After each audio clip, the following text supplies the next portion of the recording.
We are live. We are live. Let's have some fun with this tonight. Let's go. Let's go. Let's go. All right. So I've been having some problems with my ESPN app. So hopefully we can get through this with no issues. We will see though.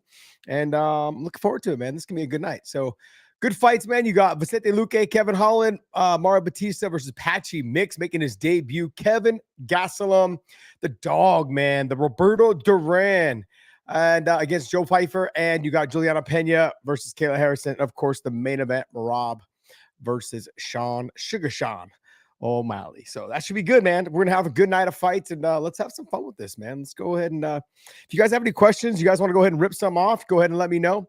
And but let's have some fun up until we build up to this thing, and we'll let some people build into it. But I guess look, I did a live yesterday during the day, just kind of chatting it up a little bit, and we had some fun with it, and I'm still trying to learn this software. We're having no better time to learn it than messing around with you guys. So we're going to go ahead and let some of this stuff build up, and we'll have fun for the next couple hours, man. This is the first time I've done this on a live by myself. I did live yesterday. It was the first time, but I'm having fun with it. So I wanted to go ahead and keep doing this, man. We'll see what happens, and we'll build up something a little bit, and we'll try and make this as much time as possible. But right now, since we know there's going to be like a long build up to the fights, we know there's going to be a lot going on. Why don't you guys go ahead and start popping off some questions? If you guys have any questions, let's try and get those out of here now. And then once the fights goes on, I'll give you some analysis of what I see as the fights go on. But we're gonna have some fun, man. And let's see here. Let's see. Doom, doom, doom. Yeah, we go here. We go here. It says, yeah, let's go. Samuel, I think it's a Samuel Cross. I can't see, man. Your guys' font is so small. Josh, will Sugar have any rust? I don't think he'll have any rust. It sounds like his body's in great shape. Sounds like he's ready to go. And I was watching some of the 24/7 they did, the countdown, all that stuff. So it seems like he's gonna be ready to go. I think the difference in this fight from the last one is if he has a hip injury, I understand how difficult it is. I've kind of jacked at my hip a little bit. Didn't have to have surgery, but there was no kicking whatsoever. At moments, anytime someone went to lift your leg, it just hurt. Stuffing takedowns, trying to stomp down on the ground, just trying to stuff the single leg. Any of those things becomes a problem. So all the excuses are out the door, and those are things that people are going to question on whether he was able to stop takedowns. If he's not able to stop takedowns in this fight, then the first fight was no different. So we're going to find out exactly how much the injury affected him. I think you're going to see kicks be coming to play a lot. So do I think, let's see, who is this? Abdullah, I can't read it. Alal. Do you think Umar can beat Marab? I absolutely think Umar can beat Marab. And what you saw in the first fight, I think, was that Umar he ended up breaking his hand, hurt his hand real bad. And I've had injuries, severe injuries in my fights before. And sometimes you just can't shake it. Sometimes you just can't get it off your mind. And sometimes it just affects you in different positions, whether it's clinching, whether it's grappling, whatever it is. Anytime you can't throw punches with it, obviously. So there's a lot of things that start to play an effect there. So yeah, just something to kind of take into consideration. Like, it's not easy to deal with injuries just in general as someone who lives a normal life, but it's even more difficult to deal with them when you're trying to fight somebody or someone's trying to knock your block off. So those are all things you have to keep take into consideration.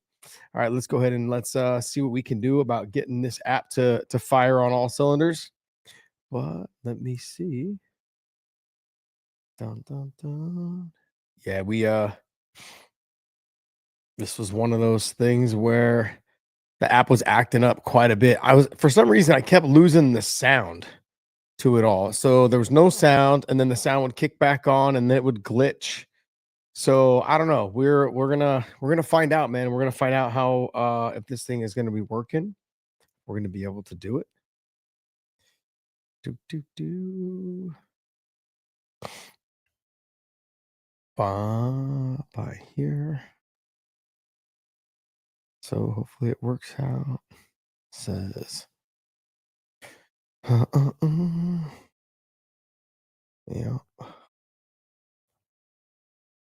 All right. Let me get this thing going here.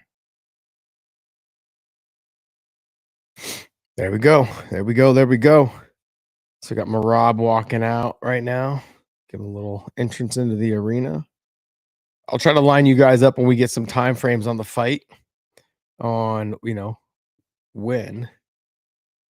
So let me see here.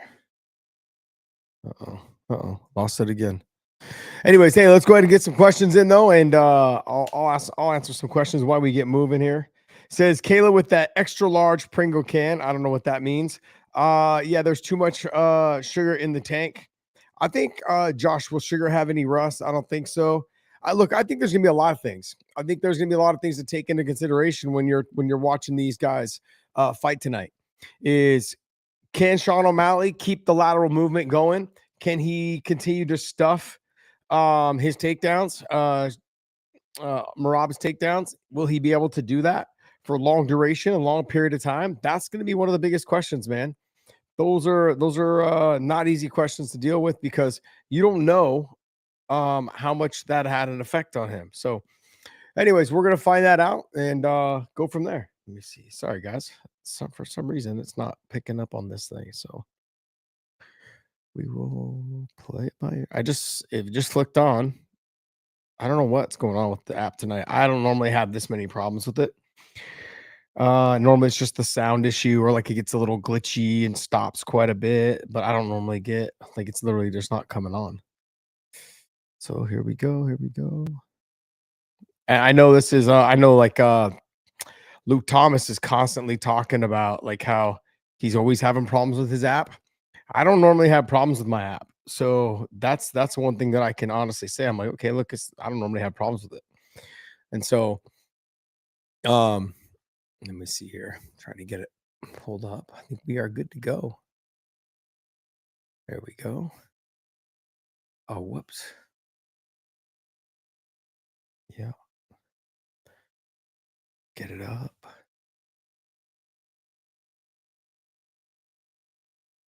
Boom, boom. Yeah. There we go. Yeah, so let's go ahead and have some conversation here. And let me see what else you got. Let's keep letting these people fill on in. Let me see y'all bets. Hey, if you guys are in the comments, man, throw down what your bets were. Who do you guys have? You have O'Malley winning this, or do you guys have Marab winning it? And if I'm taking bets on this, I'm actually considering. I'm like, hey, to myself, I'm thinking, man, if I was going to take this bet and knowing that Sean O'Malley's got great footwork when his hip is healthy, look at what he did. When he fought Chito with the lateral movement, look what he did when he fought Peter Yan with the lateral movement. A lot of movement in and out, using his speed to his advantage. Marab is a very fast fighter, but definitely I think something to take into consideration is that if he's going to be able to keep the long range with the push kicks that we saw having success with them in the first fight, especially in the later rounds. Look for him to try to keep that success going. So I'm looking forward to that, man. I think we're gonna have a good night of fights, man. A good night of fights. There we go. Got it, guys. Got it. Here we go. Obviously, you guys know no sound, so we can't have any sound. So hopefully you guys are watching along. Right now it's DC, Rogan, and Anik up there, I guess, talking through. I can't hear it, so I wish I could get it programmed through my ear. Maybe as I get this software down a little bit. But hey, let's go ahead and I know Josh versus Jacob. I did see that Jacob was on tonight, man. That guy's a beast, though. He does the prelims. He does it all. Hey, if you guys don't give him a follow, man, give the We Want Picks group a follow, man. There's some of my good buddies, man. They're great people too. Absolutely amazing over there. So I hate to be going head to head with them, but man, you know what? I got to figure this thing out. We've been talking about doing, Big John and I have been talking about doing live stuff. I'm like, you know what? Let me just figure it out. Let me just get it done. Podcast Dave giving me a lot of help on setting these things up and stuff. And then obviously creating the thumbnails and doing everything else. So both him and Keto George have been a godsend for us, man. They've been amazing. So I want to get your guys' opinion on this she though. Kayla Harrison, the size and the strength that she possesses. And everyone needs to remember, she competed in judo in the Olympics at 172 or 174 pounds. What kind of success can she have in the later rounds, in the championship rounds? I mean, that to me is what's scary. is I would take Kayla Harrison all day long in a 3-round fight because I think she can dominate Juliana with her physical strength and just her attributes in general. I think she can dominate. And so, that being said, I think but how would you see her going in if you saw her on the scale yesterday? And I've seen many fighters this way, and I'm thinking to myself, man, whew, like she looks so sucked in, so drained. And then I saw the picture of her at 5 p.m. Holy cow. Went from 10 o'clock to 5 p.m. and she looked like she was physically back to normal. Now, I also know that there's no way she could have got fully back to normal. It takes a full, like the doctors have said, and I've felt it several times in trying to get your body fully back to feeling like you feel 100%. I would say take a full, 30 hours, 35 hours, 36 hours, which is why they moved that weight cut like timeline where you weigh in the morning and then you don't fight until, especially for the main events and the co-main events, they don't fight till later, a lot later in the evening. So look for her to see how she does in those later rounds. Rounds 3, rounds 4 and 5. Can Juliana Pena make her work enough to exhaust her? That's going to be the question.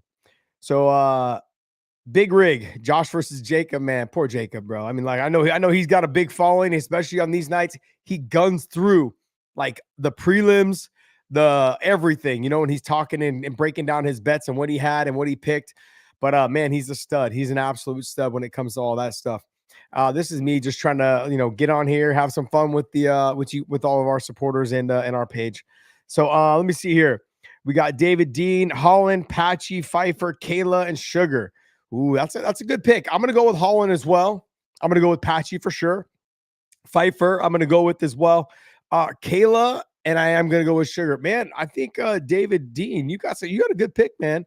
You got a good pick. I think the Kayla and the Sugar, I think Sugar's gonna get it done. I think the way we saw him fight Sean O'Malley, the movement, the speed, the punching down. I think in the first fight, if you watched a lot of the highlights, he was kind of like trying to knock him out to get him out of there.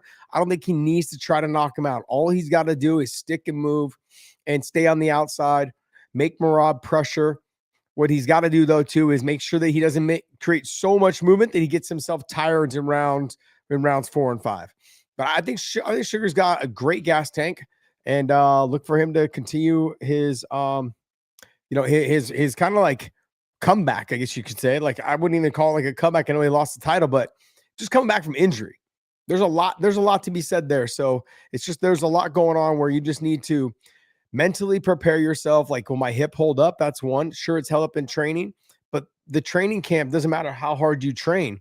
It's never as hard as you could possibly fight, because when you see someone push in the gym and they get tired and you push back, that person's not in fight shape probably. Or even if they are in fight shape, they're not in their tip top fight. They're not fighting next week, because if they were, they probably wouldn't be sparring with you knowing you both have fights.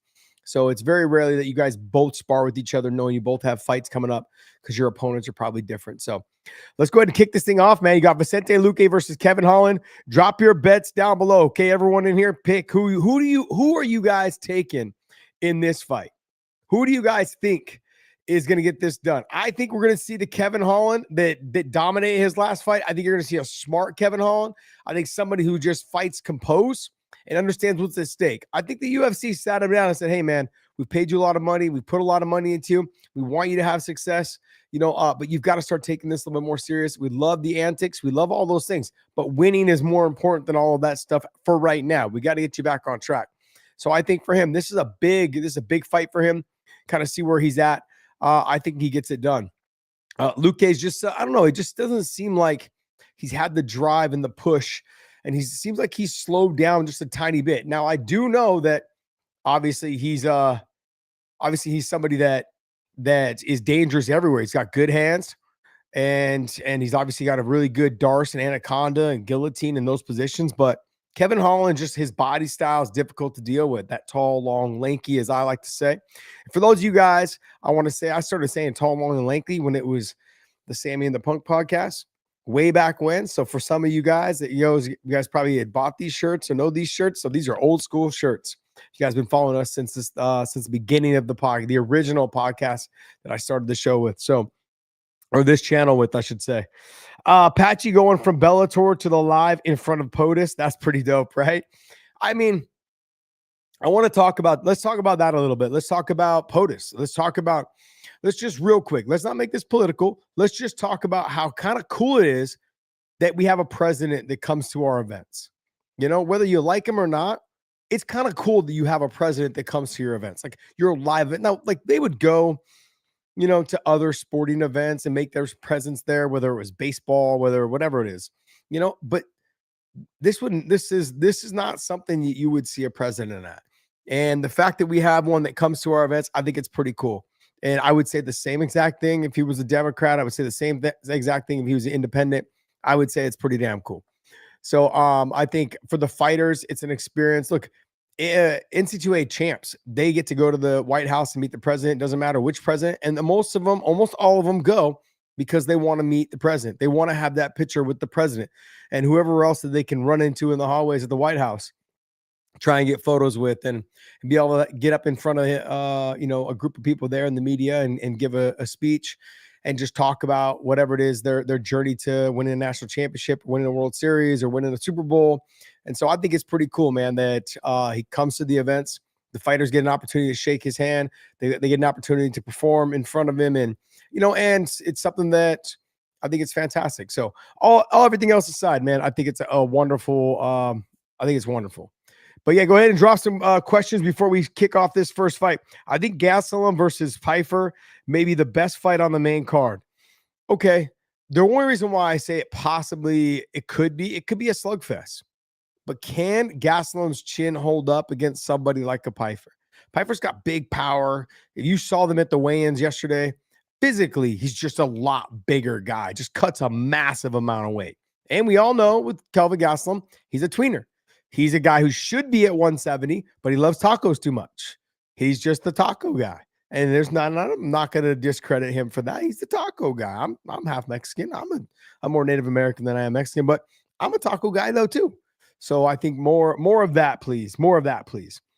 So drop your guys' questions down here in the comment section in the chat, and I'll go ahead and try and get to them. And super chats are welcome. I appreciate you guys. Oh, Giovanni Perez, my man. If you want the odds, though, I'd probably bet Kevin. Oh, you're going to take Kevin, huh? All right. Yeah, I'm taking Kevin too.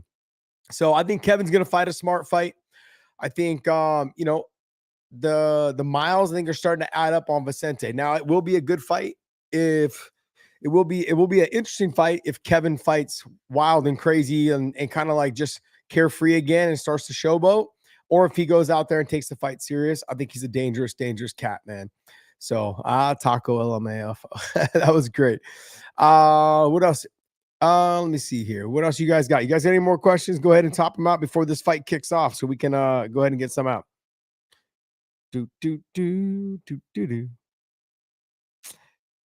Kevin is lackluster as of late. Well, Brandon Brown.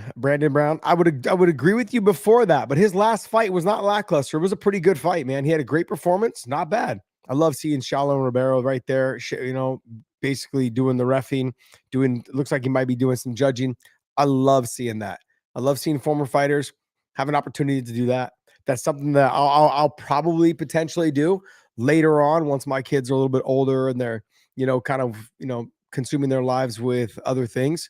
But right now they're too young. I want to spend my weekends, you know, with them and enjoy my life with them. So, but yeah, I think that's a great thing. So it's great to see fighters in there getting there, you know, and bringing their knowledge inside there.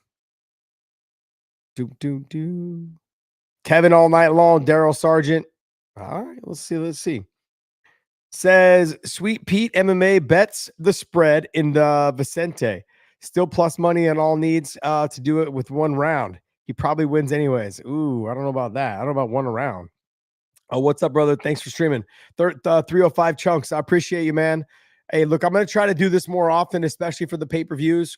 John and I usually film our show directly after, but I know we just normally sit here, and I know I have the capability now to watch the show and be here. Just sometimes the ESPN app acts up, and I don't know how I would handle it, but I know you guys are all just normal people like me, and so we would kind of all go, all right, well, my app's messing up. Give me a sec. Let me settle in, and we'll get it all figured out. Like, see, mine just kind of clicked off right now. So it just gave a little pause. I'm trying to get it fixed. Let's see what happens if it reloads. What's going on here? There we go. It's back. It's back. So I got right now, I have them looking at Kevin Holland right now. Looks like they're about to introduce him. I can't hear it but I'll give you guys the timestamp on the fight when the round starts and let you guys know. Okay. And then we'll just try to keep track with this. So if you guys hear me doing commentary about it or talking about it, at least you guys will know where I'm at in the fight. So if you want to set your time to the fight, pause it and hold it, or fast forward. I don't know if you guys can fast forward it or reboot it or reset it. And then it'll probably get to the time that I'm at if you guys want. Let's go ahead and ask some questions, man. It says, who do you think Mirzakhanov should fight next? I think maybe Blachowicz. I mean, that's a good fight. Blachowicz is definitely getting older. So if you're going to take someone who's younger and undefeated, I think I would take him to fight Blachowicz, somebody you could start pushing for the title. That 205-pound division, such a weak weight class right now. It's probably it's right there with the heavyweights. The two of them are the weakest weight classes, but at least the heavyweight has huge name power. You've got John Jones, who's there as the champ. You got Tom Aspinall making some waves right now, and that, he has an opportunity to kind of take over the reins if he does fight John and beat John. I'm not saying that's going to happen. I'm just simply saying that, like, you got somebody that can actually, kind of have a whole country behind him that will support him and actually sell pay-per-views and bring more notoriety to the heavyweight division. So good on him. I love Gina Carano. I don't know anybody who doesn't love Gina Carano. She's an absolute sweetheart of a girl, female, and she's fantastic, man. She is an entrepreneur of the sport. She's someone that helped lay the groundwork. She's a legend in the sport, all of it. So I have Christy Blair just walked out of the cage. Girls are blowing the kiss. The ring card girls. Kevin Holland's dancing inside the cage. Luque for the finish, huh? Moji, you think so? Okay, touching gloves. I'm at 455, 454, 453. I don't know where you guys are at. 450 right now. Vicente with the nice kick. But hey, I'm going to go ahead and let you guys watch the fight, but I'm going to give you guys my breakdown on how this is all panning out. I like what I see right now from Kevin Holland, though. He's keeping the movement. Little bit of lateral movement. Where he can't do is stand directly in front of Vicente. If you give Vicente a second to set and move and slide his feet in and land the straight right, and he'll follow up with that left hook, or he'll start with the left hook and follow with the straight right. That's where Vicente Luque can be dangerous. Ooh, nice on the single leg. You can tell what the game plan was. As soon as Kevin Holland came about, he snatched a single. That's a little frustrating, though. If you are a fighter and you know that your game plan is to get the takedown, you had a deep single leg and he was just hitting you so much and they were having an effect, you had to drop the leg, you start wondering, man, this is not where I want to be right now. I was able to get in deep, still couldn't finish it. Kevin with some swag out there right now. He doesn't seem overconfident. He's fighting, he's fighting pretty carefree. Ooh. He's got to stay long, though. See how he stepped in too much? He's got to stay long. When you got that type of body style, fight people long. That's where I think you need to fight them. I think early in my career, I had the longer body style. Then as I got older, these dudes were huge and just way too big. There we go. Nice little elbow over the top. Ooh, that rocked him. Oh, beautiful left hook by Vicente. There we go. Kevin feeling his swag right now. Kevin feeling good right now. Vicente coming back, man. Vicente throwing down. Got the old dog out there. I love this. I love this.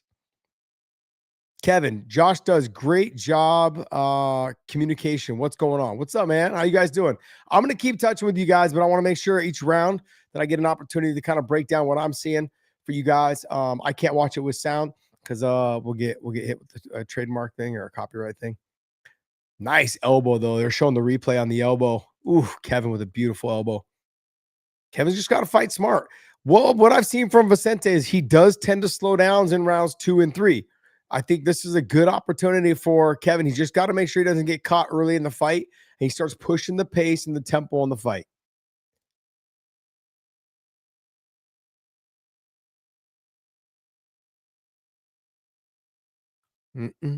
Yeah, look at this. Yeah, Luque's going to have to start chopping him down. I think that'd be smart by Vicente, man. If he starts going inside, outside, he tried to go leg kick again. That was nice though by Kevin. You see how Kevin could get away with leaning back like that? I'm at 150 on the first round. 150 on the first round. I don't know where you guys are at. Oh, nice left hook by both guys. Looked like Luque's had more power on it. Kevin really using his range now. Early in the fight, he wasn't. He was kind of letting himself get into that right there where he was getting caught up in some too close a range of fight. Nice outside leg kick. Go ahead and push that inside leg kick.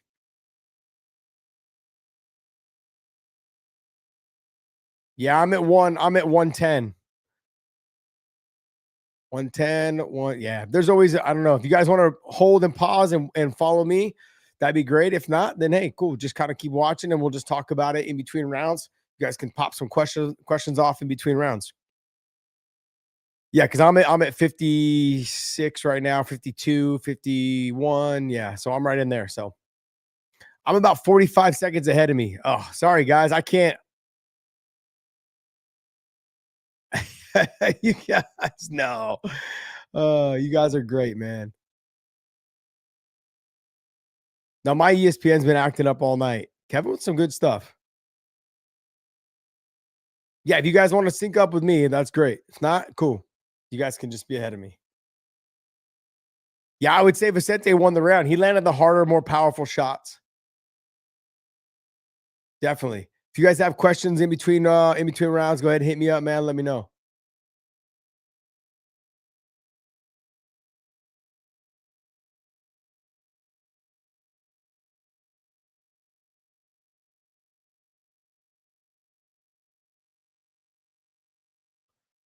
I love that they're both having fun out there. Vicente looks fantastic, man. He looks fantastic. He looks like he's in shape. Looks like he's ready to go. Hasn't taken a whole lot of damage. Got little tiny nick under the eye. Good on this though. This is gonna be a good fight. Look at Luque. Looks good, man. What's the lump Vicente has? What do you mean the lump? He's got the little mark under his left eye. It looks like they're getting that treated. You got Kevin Holland getting some Vaseline put on, getting some chest on ice on his chest. I mean, you got Henry Hooft in the corner, man. Nothing more you can ask for. Guy's an absolute great coach. Yeah, I mean, they're putting ice on the top, probably from one of those. See those little knuckle shots that he's hitting with in that single leg position. The knuckles is what cuts you, and those knuckles sometimes leave those lumps on the side of your head. So when I fought Gilbert the second fight, he was clubbing me like this. And when he would club me, the knuckles would hit because the glove doesn't cover the knuckle.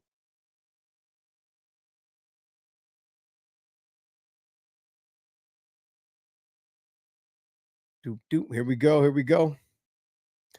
I'm at 445, 442. There we go. These guys are definitely swinging. I'm loving the fight and the action so far. Who'd you guys drop down? Who you guys thought won the first round? Who do you guys think won the first round? What's up? I can't read your name. It says Thick Mask. New here, seems chill as fuck. Yeah, we chill as fuck over here, man. We're just having some fun. So go ahead and drop us some comments or questions if you guys have any. It says right here, Alejandro Gutierrez, behind the head, left side. Oh, I didn't see that lump.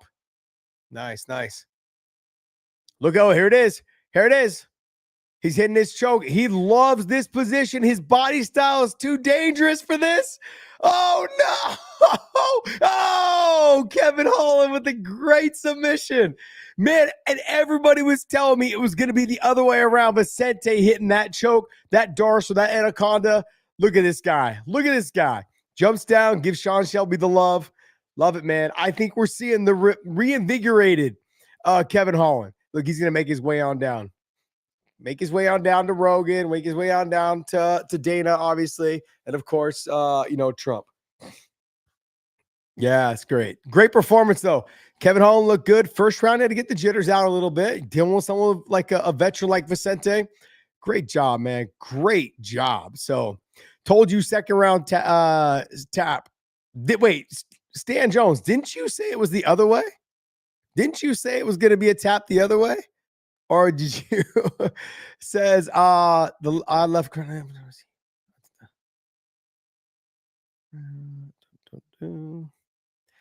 hit me up with some questions, guys, if you guys want. Hey man, Junior Silva, man, thanks for coming over. I appreciate it. I didn't know that Guru was doing something. Does he normally do? People keep telling me that he does a lot of live stuff. I've never seen one of his shows. I've just seen some clips. He's got some hardcore supporters and lovers, and so I think it's pretty cool, man. I got no disrespect, none of that stuff. So, oh, not you, Stan. Are you sure? Are you one of them guys that just you say, "Hey, I said it, I called it like this," and then didn't call it like that? Luque is long. What do you mean? Luque is he's tall. I don't know if how long he is. I mean, that's probably a question for his wife or his girlfriend. So Juliana Pena is delusional, confidence in her best weapon. Yeah, confidence, and she's got a great push, man. She's somebody who can push the tempo. Oh, he does fight alongs. I thought he did it normally afterwards, or I thought he did like during the week. People were telling me that he does a lot of shows during the week. Like live shows, live chats and stuff like that during the week at night for hours too. I mean, like, geez, this is something that I'm just kind of playing around with, seeing exactly what we're doing here. So I'm looking forward to it, man. This is cool. I love it says, see, Kansas Stan. I'm sure I'm Kansas Stan. Kansas Stan. Hey man, Kansas. I like Kansas, man. You guys get a lot of tornadoes up there. We had one rip through our community over here. Just north of us, probably about, I don't know, 5 miles, about 3 weeks ago. If you guys haven't tried Drink Element, use the link down below in the descriptions. If you make a purchase through that link down below in the descriptions, they'll send you a free product with every purchase. So check them out. I love it. It's like a hydration company that does electrolytes. Their lemonade salt, their new brand that's out, it's freaking awesome. The new flavor, fantastic. Let's see what else you guys got. I can't hear what they're saying, so maybe you guys can type in a little bit. Is there anything? Let me know if he calls somebody out, and we can talk about that until the next fight goes out. The new show of the Guru is with DJ. I love DJ. DJ, cool dude. I wonder how long, like, are they going to do this all the time? And is it live during the show? Or I thought it was going to be after the show in terms of breakdown, but then it's pretty late after the show. But hey, guys, I want to thank you guys for leaving other shows and coming here and this and that. And it means a lot, man. It's called Mighty Guru. That's kind of cool. I mean, you got to put the champion first. I can't imagine that he would have put Guru first. I mean, Mighty's the bigger name. But yeah. Just swinging through to update the settings for Josh. What do you mean the settings? Oh, podcast Dave. This dude, I was like, who is this guy? What do you mean? I was actually thinking to myself, I got podcast Dave to do that. I don't need this guy. And then all of a sudden I look up, it's you. You're hilarious, brother.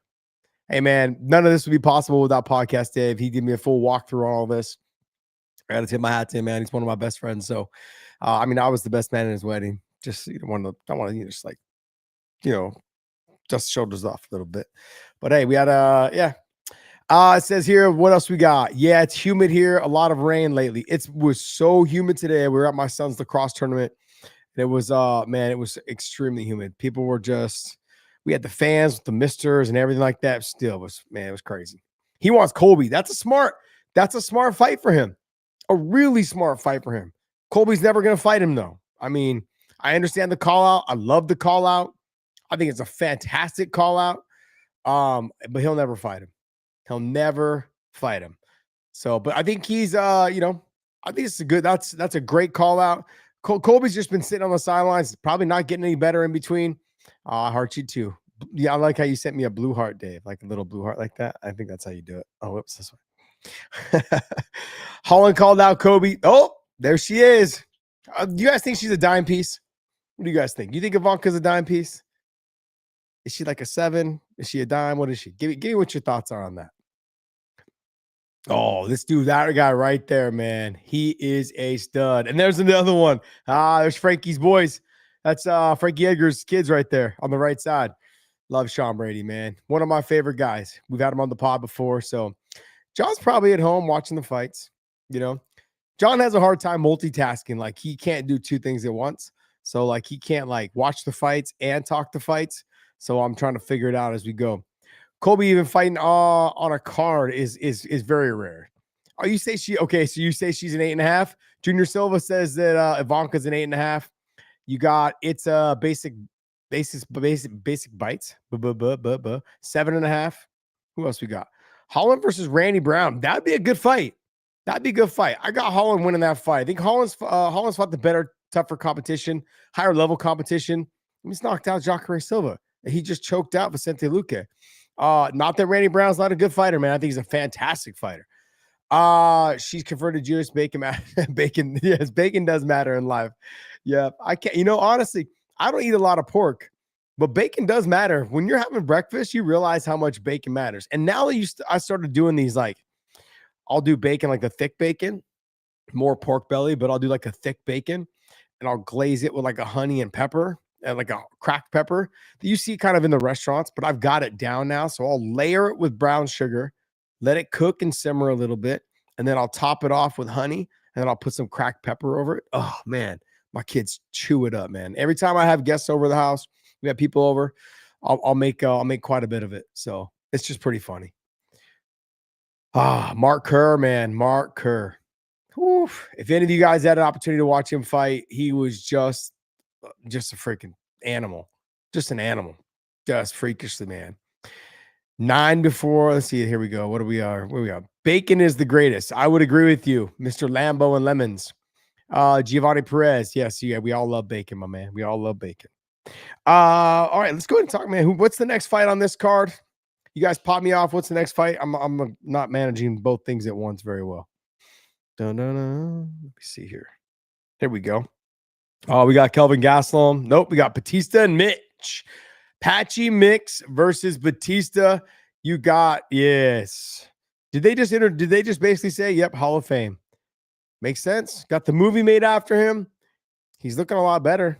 For a while there, he wasn't looking good. I remember seeing him probably about 10 years, no, a little over 10 years ago. And he wasn't looking great. He looks better right now. Like facial features, everything like that. Physically, he looks good. Good for him, man. It's hard. You got Chris Weidman. What a stud. Chris Weidman's one of my favorite guys, man. Super nice guy. All these guys. People don't realize, like, when the fighters, even though we all have to kind of carry this persona that we're all tough, we're all this, we're all that, but man, when we get together, we all get along great. I mean, I was talking about Brian Stan the other day and how, like, the first time I met him when the UFC bought Strikeforce and I came to like a UFC event there in Vegas at one of the fights. And we had this thing where all the fighters were kind of intermixing and meeting each other. And I never really had that, like, never met the guys, the newer generation of guys, because I was with the old generations, the Tikis and the Robbie Lawlers in the first go around. It was like, that was our generation of fighters, and it just, when I ended up meeting Brian Stan, I just like met him in passing at one of the pools, and he was sitting at the bar having a conversation, I think with Kenny Florian and like somebody else. Can't remember who. But dude, he was like, Josh, man, come on over, man, have a drink and like come sit down with us. And he was such a great guy.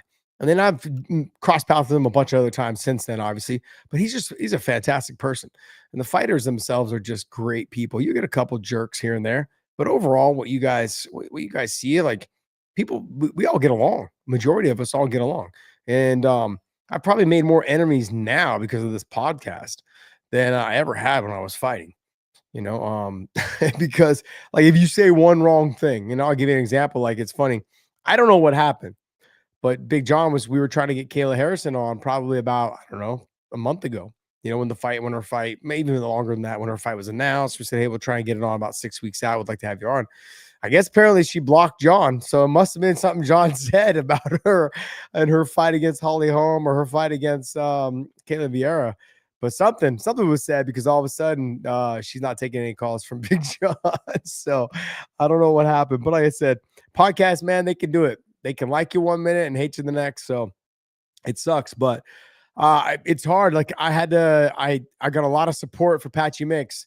I think he has all the tools and all the weapons to become champion, but it is very difficult to leave one promotion where you're the big dog, come into another promotion and continue to be the big dog or try to be the big dog. And so This is going to be, there are some fights that people are like, oh, well, I don't think he's going to be able to beat this guy.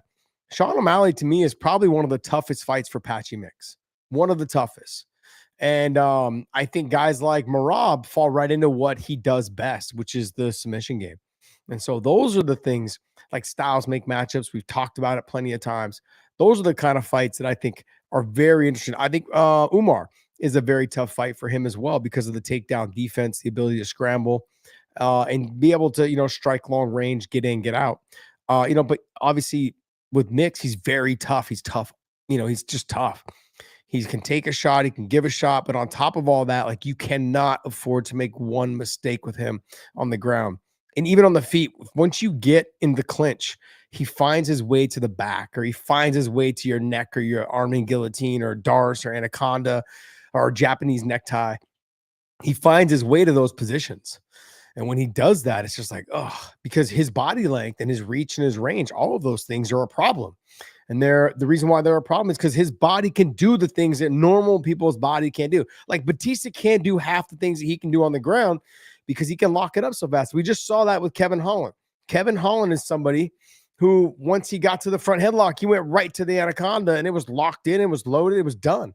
Fight was done. Then he stepped over the leg. He actually stepped over the whole body and then slid down to the leg, which is a brilliant move as well. And he was okay with pulling Luque on top of him and then going ahead and trying to catch the body from there. That's also another thing longer leg guys can do, or longer body style guys can do. Where Mix has got to be careful. He's got to be careful of the overhand right stuff, and the big shots over the top. That's where he's got to be careful. That's what happens when you're dealing with somebody like that, is you got to be very cautious and careful of things like that. Let me see. Sorry, for some reason my ESPN app is having a problem here, guys. But I'm looking forward to seeing all of this stuff. So Mix coming in, I'm excited about. I love watching new guys fight, and it's gonna be great, man. It's gonna be great. Oh man,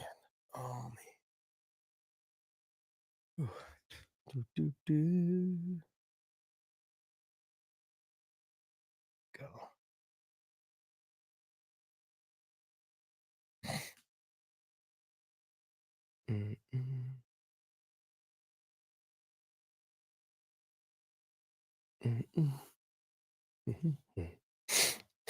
All right, go ahead and ask me some questions, man. Let's go ahead and while they get ready to make their walk out here, let's go ahead and ask.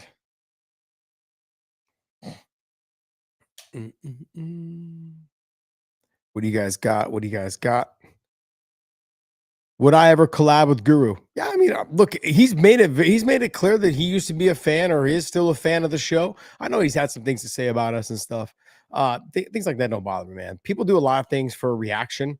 When you're on YouTube, this and that, and then get some clicks, get some numbers, and that's what to be expected. So yeah, the ESPN app has been acting a little funky tonight, man. So where are you guys at? I have Patchy's giving high fives to his corners right now. Everything seems like it's running. He's giving Tatiana some love. So Josh, tell us about Patchy. Let me tell you, he had a great performance. He was coming in, doing a great job. He was doing a great job. Sorry, I'm texting Podcast Dave. He was doing a great job in Bellator. Then he ran into a buzzsaw when he fought Juan Archuleta. And the confidence was so much. And what it was he came in overly confident. He dominated the first two rounds. And when he dominated the first two rounds, he had his back. He was controlling everything. All of those things led him into the third round where he was just physically fatigued. And he even talked about it. Like, I thought I was just going to walk right through him. I got his back. I got the takedowns. No big problem. And then when he couldn't get the finish by the end of the second round, by the third round, he was exhausted. His legs were a little bit tired. His grip and his forearms were all blown up. And after that, he had no answer. He couldn't get the takedowns anymore. And Juan Archuleta was just in physical shape, like in physical peak cardio shape, was ripping to the body and then circling out, making him miss, making him pay, all of those things. And that was the problem with Patchy. Then that one loss, that's the only loss he has. That one loss he learned from, and he hasn't lost since. So if he's just cautious and careful in this fight in terms of like keeping his chin tucked, letting the fight develop in front of him, not chasing it, not trying to like chase after the fight. Let the fight develop. And if he can let the fight develop in front of him, I think anything Batista does, if Batista gets close to him and he starts grabbing that front headlock, he starts getting to the back or any of that thing, Batista's gonna be in a lot of trouble. Just his body style is just dangerous, man. One of the first times I ever trained with BJ Penn, one of the first times I ever trained with BJ Penn, I didn't realize that he was that good in terms of his dexterity. I knew he was world-class jiu-jitsu, first American to ever win Mundials and all this other stuff. But then I was like, man, he's not that good. And then I trained with him. I'm like, dude, I've got to quit my job. I've got to become a full-time fighter, because if this guy's this good, and I wasn't able to survive like the first 5 minutes, I wasn't able to survive. He tapped me 3 times, I think, in like 5 or 8 minutes, something like that. It was ridiculous. And at the time I was training at AK, and I was training with all of Frank Shamrock's jiu-jitsu guys and this and that, Bob Cook, and guys that were fighting in Pride, Charles Taylor, Dave Velasquez fought in the UFC. I was fighting those guys. And Kelly Delonte and those guys. I was training with all those guys and kind of dominating all of them. And I was like, oh man, BJ can't be that good. They trained with BJ during the day and they were always telling me how great he was. But the dexterity, the flexibility, the limbs, all those things, Patchy Mix has all that. He has all that. So did my question post, Alejandro Gutierrez? I didn't see it. What was your question, buddy? Big John, and I know you're watching. What's up, Big John? I don't know, man. John doesn't seem like he turns his computer on when the fights are going on. He wants to be left alone. Hey, Punk. Trying to trade Chito and Peter because they sparked out Umar. What do you mean? Well, I'm not trying to trade nobody.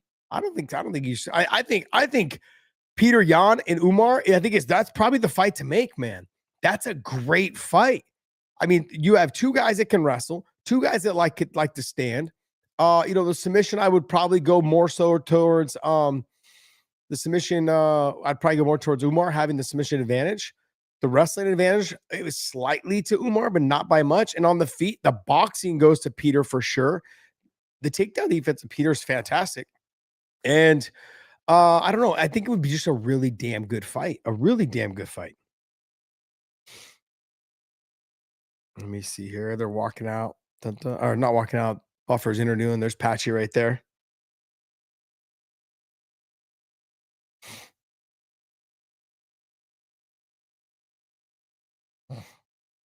Guys, give me some more questions while we're sitting here waiting.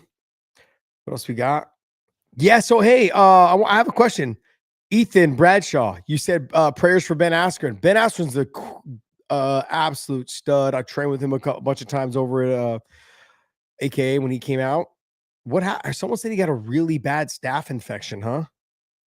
That's what they were saying. Oh man, my app is freezing. Yeah, so someone was telling me that he had a really bad staph infection. They said that he's in the hospital. So if anyone has any more information, please let me know. He got pneumonia. I thought it was staph. Oh, so he got staph probably, and then he let it happen so much, then he ended up getting pneumonia. He's in critical condition. His wife tweeted pneumonia. Oh man, damn, that sucks. Prayers to him, man. All you guys, if you guys have any input on that, if you guys can just throw out some prayers for him, send him some love, man. Ben is a great dude. I know that he gets a little chippy on the microphone. I know he gets a little chippy for fights, but dude, he's such a great guy. Absolute, just a fantastic person. Aspirin with severe, what'd you say? Aspirin with severe staph infection. What's aspirin? I don't know what that means. Like aspirin you take? Hey, bud, how exactly are your PM debut with Patchy Mix? I think I'm excited for it. I'm super excited for this. Here we go. Touch the gloves. I'm at 452. I don't know where you guys are at in terms of time frame. My app's been acting up a little bit tonight. So no sound, obviously, because I can't because of the copyright stuff, but we'll get flagged. Yeah, I picked Patchy. Pick Patchy. Let's go, Patchy. Everyone's on this Patchy thing. Batista's just got to be a little bit, he's got to be a little bit cautious. Mix got to be careful with the straight right. Got to keep his chin down, chin tucked. Those body shots are going to pay dividends later on. That's where Patchy had some problems with Juan Archuleta early in the fight. Later in the fight when he fought Juan Archuleta. Juan was able to work him to the body a little bit. Oh, there it is. That's what I was concerned about. It's that straight right. Patchy got to move his head offline.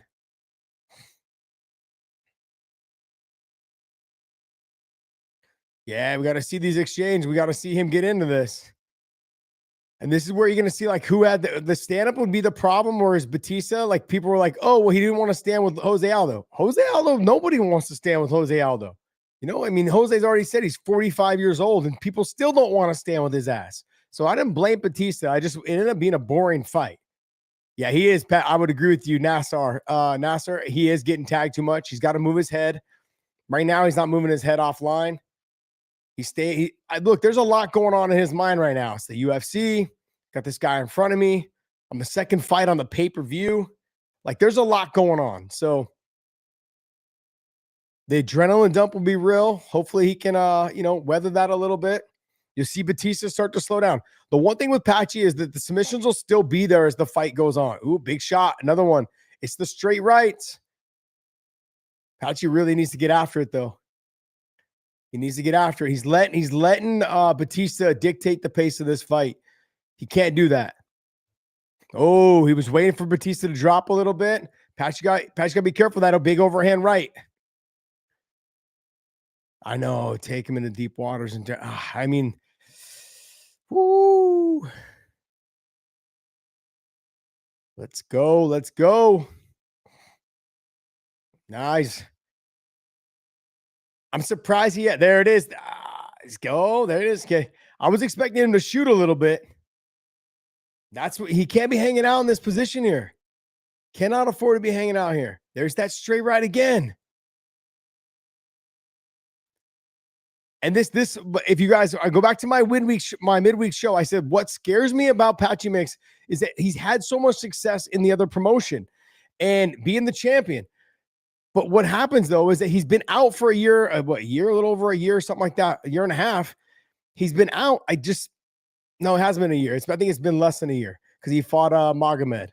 But he's got to let things go. I think because he's had so much success that he feels like, oh, these guys are going to crumble. No, they're not going to crumble. These guys are going to be there no matter what. Doesn't matter if you fought Magomedov, who beat Peter Yan before. Doesn't matter if you fought Rafian Stotts and you beat him. He's got to be chasing this fight in terms of making Batista feel uncomfortable. And as you start getting hit, you realize like, man, okay, you're letting the round slip away. There's a lot going through Patchy's mind right now. He's lost this round convincingly. He's got to start shooting. You're a grappler. You've got to get after this.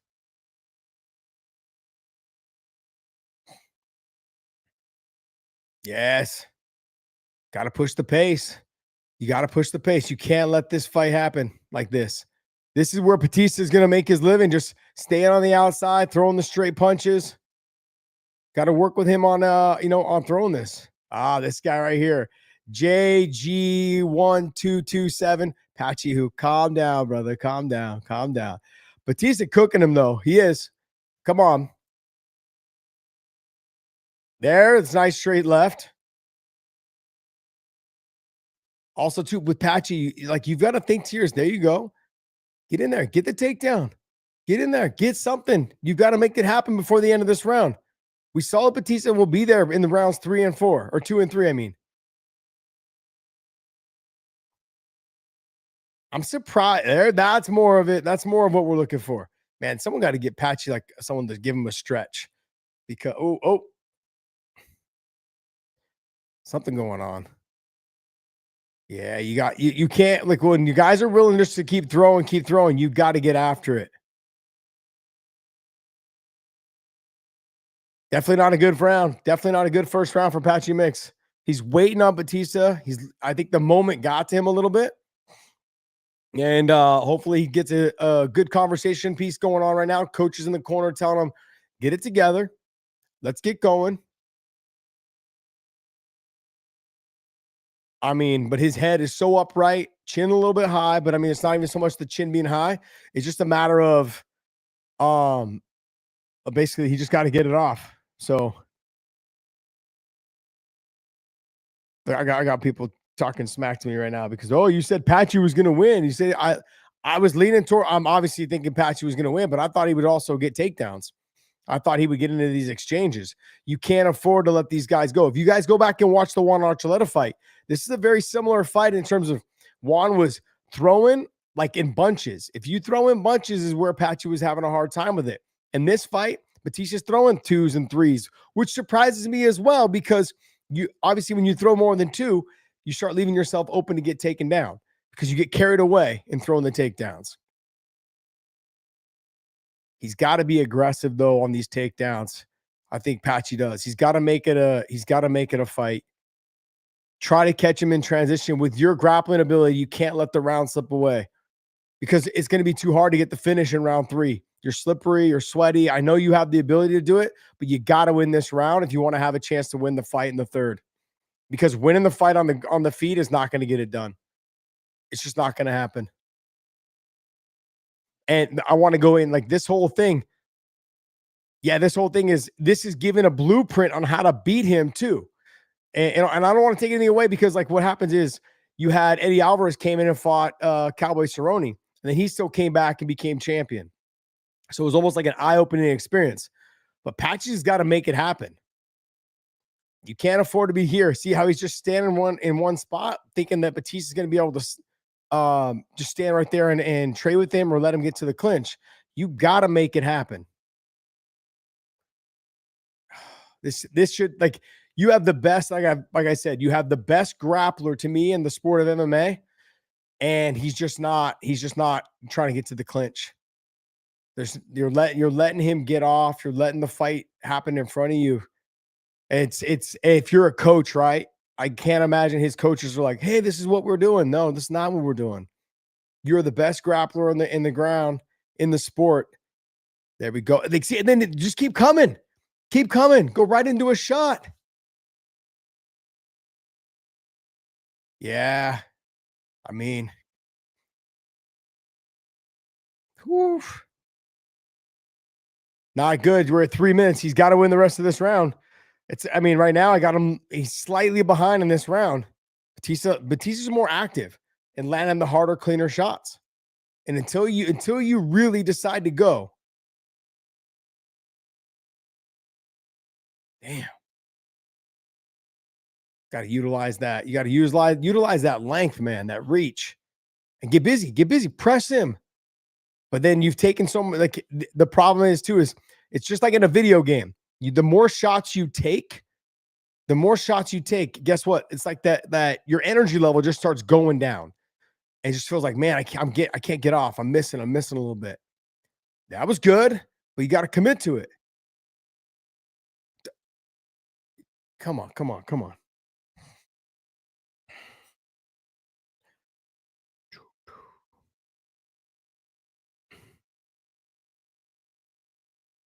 There it is. See, now they're sweaty, and now it's going to be more difficult to try and get this takedown. And so that's where the problem lies right now. That's where the problem lies. And so that's when you're having a hard time trying to land the shots.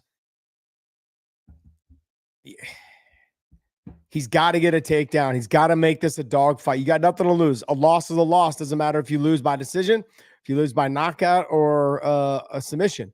But right now, he's just losing.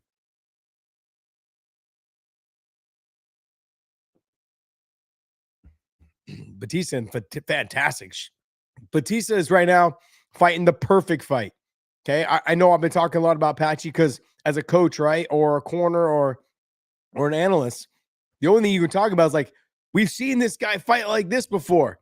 And knowing that he's not fighting that way, you're like, damn, what are you doing? Like, wrestle to the clinch, get to the clinch, all of these things. Don't try to show you're a striker. We don't think you are. We think you're a grappler. We know you're a grappler.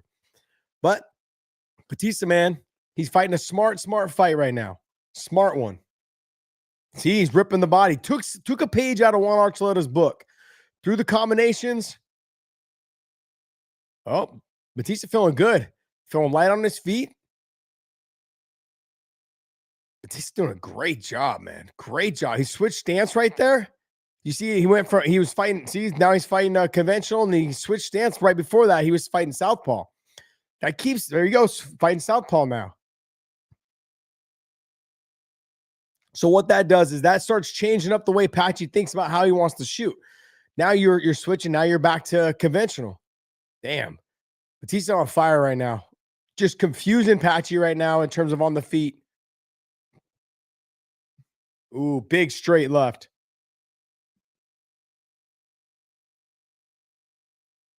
He looks just like, man, I can't believe this is happening right now.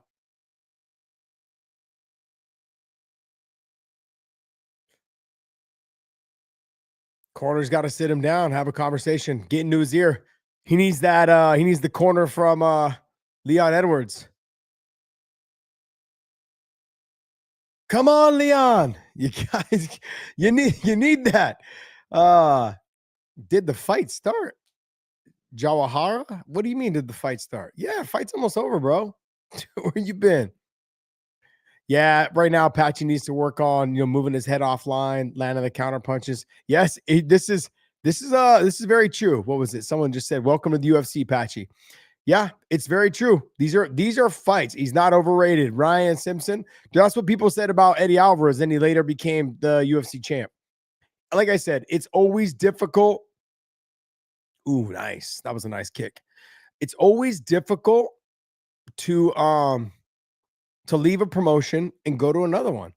And just remember, as soon as he signed and left and he took a fight right away.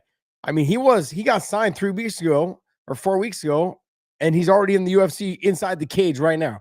Most fighters sign, and then it takes them weeks. Batista now going to do what he did with Jose Aldo. He's going to basically stick and move, and then if he can't, I mean, that whole fight he's been sticking and moving, so he's going to just keep doing that.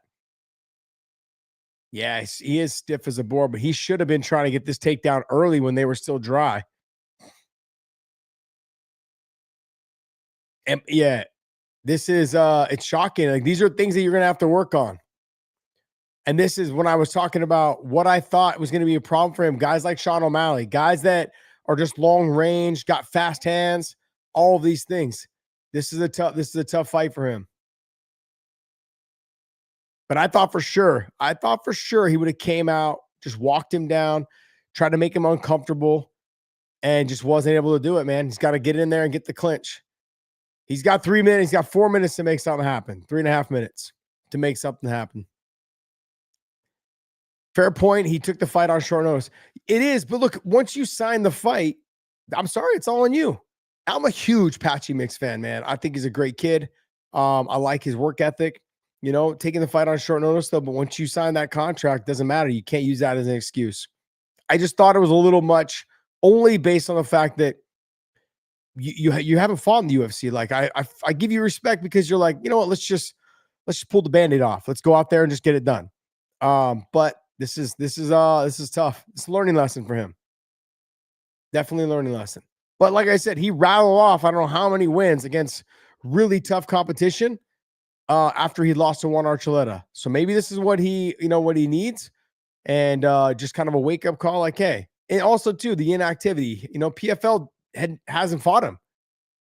So him not having a fight and all, since he fought Magomed off of, about a year ago, something like that, posed a problem. So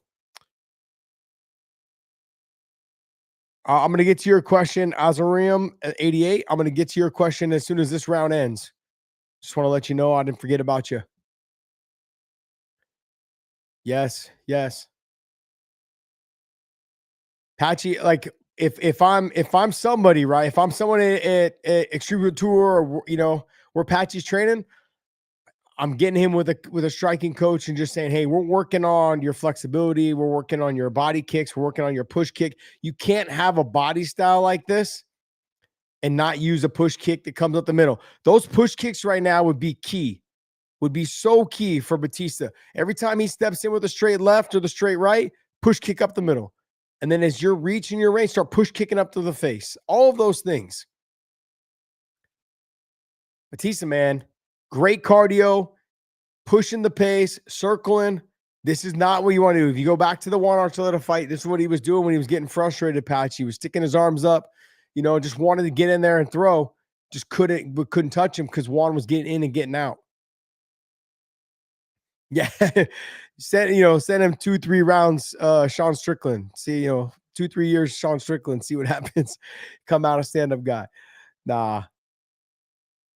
Yeah, this is obviously not what you want to see for your UFC debut, but it is what it is, man. Am I still friends? Brian Ayala, I can't see it. That's so small. Still friends with Gilbert Melendez? I'll always be friends with Gilbert Melendez, man. He's a great dude, great family. His wife is absolutely amazing. His little girl is such a beautiful young lady, and I love him, man. I love those guys. They're fantastic people, inside and outside of the cage. They own a gym, El Nino Training Center. Great facility. If you guys live in that area there in South City or whatever, make sure you guys swing by, give them a try. They're just great people, man. Love them. So I've never have anything bad to say about them. Yep. I mean, look, I think if I was putting money down, I would have put money down on Patchy. I don't bet on my friends. I consider Patchy like a friend. Good, really good dude. But yeah, not the fight you want. 30 seconds left. He needs a miracle. Not one. He had one takedown attempt. You got to make it. You got to make it happen. Yeah. Jeez, man. No, you can't. Don't put your hands up. Get going. Get going. Lost. Hit him with everything he threw. Yep. I mean, he felt like he couldn't miss. Damn. Well, that's a rude awakening, coming in the UFC. Sucks because Patchy, I think, has got a bright future, but he's gonna either need to make a change in the striking coach. He's got to work on something with his striking coach because chin in the air, no head movement, no moving the head left to right. The whole thing was off. No wrestling, no takedowns, none of that stuff. Juan was just, not Juan, but Batista was on point, man. Batista was on point. Straight down the pipe. Look at that. Those punches and bunches was so key. And those body kicks. And then also the body shot. See, he led with the jab, came back up top. Batista was on fire tonight. Great job, great cardio, pushed the action. That's difficult, man. Super difficult to do that. Azarim 88. Kayla Harrison looks healthy post weigh-in. If she's at her prime, I think she is she dog walks Pena. I love that. I like that, dog walks Pena. Not trying to be dismissive. Thanks for watching. Thanks for the watch long. Hey, man. Azarim 88. I would agree with you that she could dog walk her. Like I was telling earlier, if I don't know if you heard, what scares me is she looked really sucked in. And it doesn't matter how good you look the next day or even later that night. It's how your body takes in the hydration. And so when your body takes in the hydration, it's man, it's so hard. So it has to do with your body. And then you won't know until you're in there. All of a sudden you feel your body just feels like puffy and bloated. And then there's times where your body doesn't feel that way. You feel freaking fantastic. So yeah, those are the things. Thomas Betters says, why have you said Mick's best 155er in the world? Never seen him fight and was hyped based upon your comments. Mick's got killed. Okay, look, Thomas Betters. First, he took the fight on short notice. That's one. Two is he just signed with the UFC, new promotion. Okay, very difficult to deal with. Everybody knows that. Did you say the same thing when Eddie Alvarez came into the UFC? He lost to Cowboy Cerrone his first fight. Eddie Alvarez was the Elite XC champ. I think the Bodog champ. He was a champ pretty much everywhere he went. Okay. Bellator champ. He was a champ everywhere he went. Came in, didn't look great against Donald Cerrone. And then he ended up becoming UFC champion. It just takes time. Like anytime you fight in a new promotion, it doesn't feel like home. It's very difficult to deal with. But let's not take credit away from Batista. Batista fought a fantastic fight, man. To keep that type of movement up throughout the fight, absolutely insane. Absolutely insane. So great stuff, man. Great stuff. Azram 88. One more. Any news on Amasoft UFC? Sadly for Patchy. Look, the Amasoft thing is driving me crazy because honestly, they could really use a couple extra guys that are just fun fighters. in that weight class at 170. Yaroslav Amosov is absolutely fantastic. So, yeah, I don't know, man. I would really like to see them have Amosov come over. I just had heard a while back that they just weren't high on him. They didn't really like him, and yeah, I don't know, man. I don't know. It's frustrating because like Patchy's losing tonight, Patricio losing, when he was inside the cage. You got Aaron Pico probably coming up next. It's not a good look. It's not a good look, but I can't say enough how hard it is to leave one promotion and come into another one. I can't say how hard. I can't say it's extremely difficult. Think about this. I fought in the UFC, then I fought in Pride, then I fought in the Strike Force, and then I fought in Dream, then I fought in Ryzen. Not Ryzen, Dream. I fought in all these promotions and Bellator and then back to the UFC. Every single time you make a transition to a new promotion is extremely difficult. It's not an easy thing to do. So I tip my hat to him. I know it's very frustrating and very hard. So Weaver Traveler, my toes are going to be hanging from the ceiling now that Nick's lost. It is what it is, man. It's the fight game. That's what makes this game so much fun, right? Like you pretty much know when you have two NFL teams, two NBA teams, two baseball. Well, baseball is a little kind of shaky, but generally, with baseball too, the higher seed's going to almost always win, and that makes for that just like you can predict that in this situation, not just this fight, but just overall. I'm simply saying, in fighting, you never know. You never know. It just depends on, who comes in hyped up and who doesn't. So, hey guys, if you guys have anybody that is might maybe want to follow along or listen along or whatever it is, or to watch along, send them over our link, man. Have them join us. Let's get this thing going. I'm gonna have some fun with this.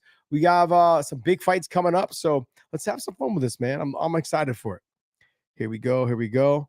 Ethan Bradshaw, Josh, much love. Hey man, much love to you, my brother. One of the things they train at my gym is first and third always beats second. Obviously, you can get caught from a counter. Yeah, so the first is what sets it up. The second generally will either land if you lift the chin with the combination. Is this at least that's what I think you're talking about? Is I lift the chin with the combination, throw the straight right, and if your chin is up in the air, it means your eyes are looking at the ceiling.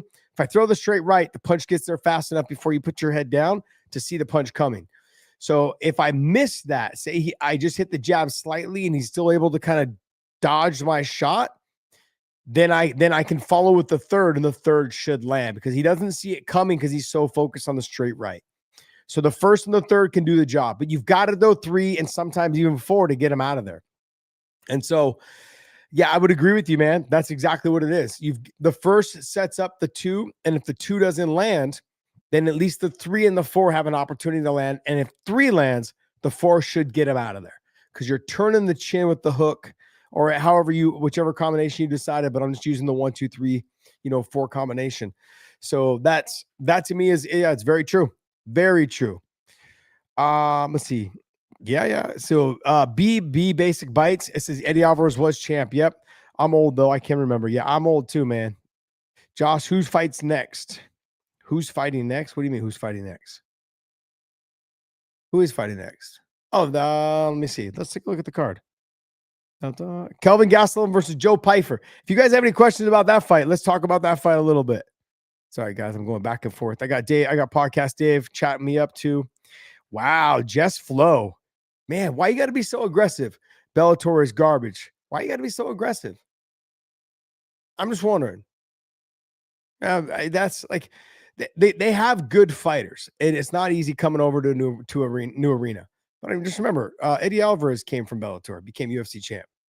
So, yeah, I mean, there's guys. Look, DC came over from Strikeforce, became UFC champ. Robbie Lawler came from Strikeforce, became UFC champ. Tyron Woodley came over from Strikeforce, became UFC champ. There's a lot of guys in Bellator that could end up being UFC champ. They've got some work to do. There's no doubt about it. But there's definitely some fights there. What else we got? Most of us have known all along that Bellator was just in the minor league. You can't really say, you can't say that right now because the guys right now that have come over, Patricio's 38 years old, going to be 39. Patchy Mix came over, hadn't fought in like a year, and then, took a fight on short notice, which he probably shouldn't have. but you couldn't miss out on that opportunity. The UFC signs you. Go back to when Dana White signed Patricio Pitbull. He said, I was kind of on the fence. He goes, and then he's like, I got Patricio on the call, and Patricio basically just said everything I wanted to hear, which means I will fight anyone, anytime. We're at a stage right now in the UFC where they need anything they can get to start driving fan involvement. I mean, let's be honest. They've got to make sure that they're getting, like, the fan involvement right now is probably at an all-time low. People are just not watching, and it's sad because it's such a great, this sport is so amazing, but people, they want to see new people come in and get after it. JS, Pico has no chin, gonna get exposed. He may, but he's fighting Evloff, so I'm not sure how much he's gonna get exposed. I mean, it's gonna become a wrestling match with some grappling, and I mean, if it comes out of the grappling, I mean the wrestling, I'm gonna give it to Pico. Pico's a lot better wrestler. So, and he's also has access to world Olympic level wrestling. You know, like these guys, he can fly to Uzbekistan or wherever you want for the best wrestling in the world, and go out there and just call guys up and be like, hey, remember when we wrestled? And then they'll yeah. So, all right, hey, yeah, Fedor. Let's see what else we got. You guys got some more questions, man? Hit me up. Y'all be negative in the comments and stuff. It says GSP, let's go. Hit me up with some comments. And well, let's actually talk about Joe Pyfer. How do you guys see this? Are you guys, if you're putting bets down, how do you guys see this fight going? You have Joe Pyfer by knockout in rounds 1 or 2. Does he have the cardio to get past rounds 2? Does Gastelum survive round 1 and then go on and take over rounds 2 and 3? Like, how do you guys see it? If you guys are putting money down, if I said to say, hey, I'm going to go to this betting site and I'm going to go ahead and put money down, how do you guys see this fight going down? Tell me. I want to hit the comments so I can hold it against you when you're all wrong. No, hit the comments, man. Let us know. I say us, but let me know.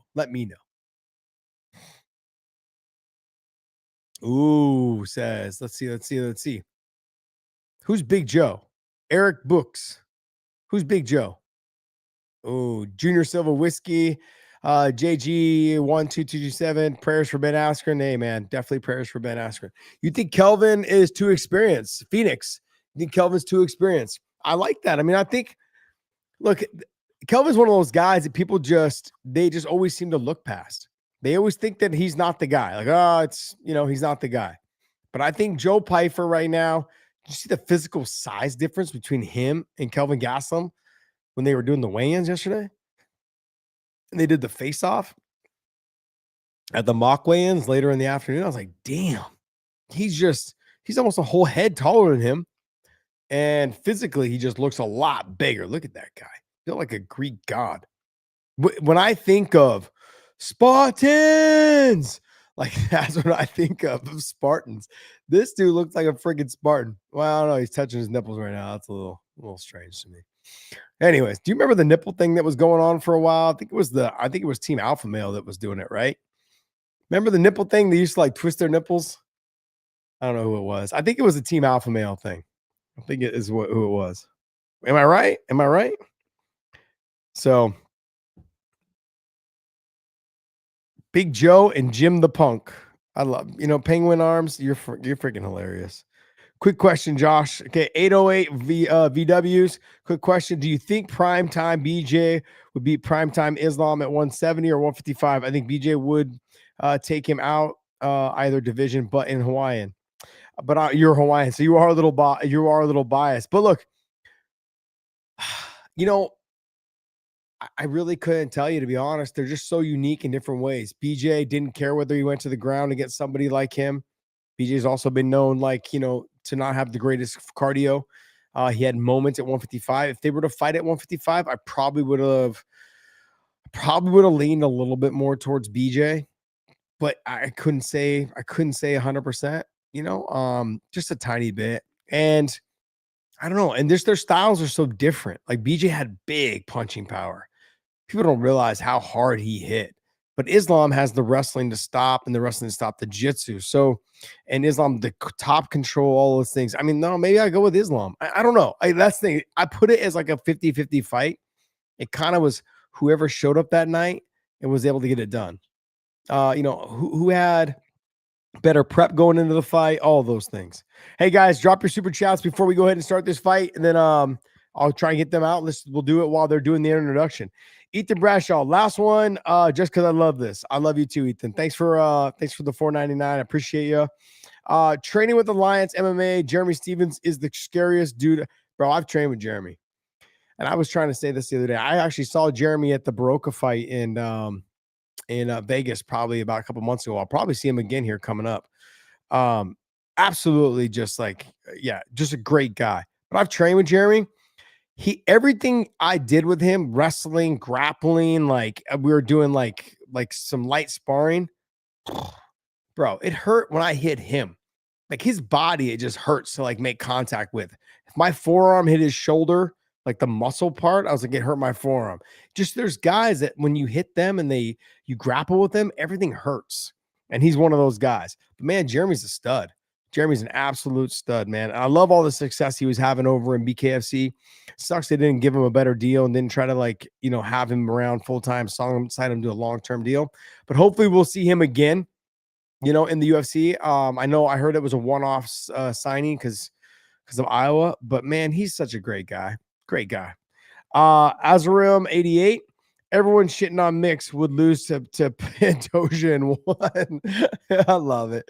You are correct, but look, this is what people do, right? They sit from their couch and they talk trash on the fighters. It's easy to do. Like I do the same shit when Patrick Mahomes has a bad game because I'm a Chiefs fan. I'm like, you bum, this and that, but we all know Patrick Mahomes ain't a bum.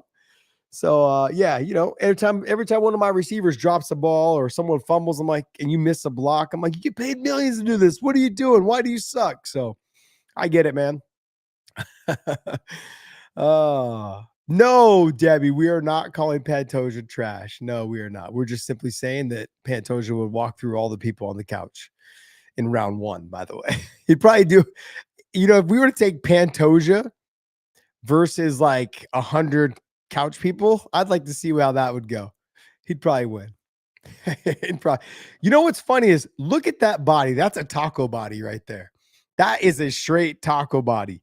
Kelvin Gastelum with the taco body. He loves them tacos. But guess what?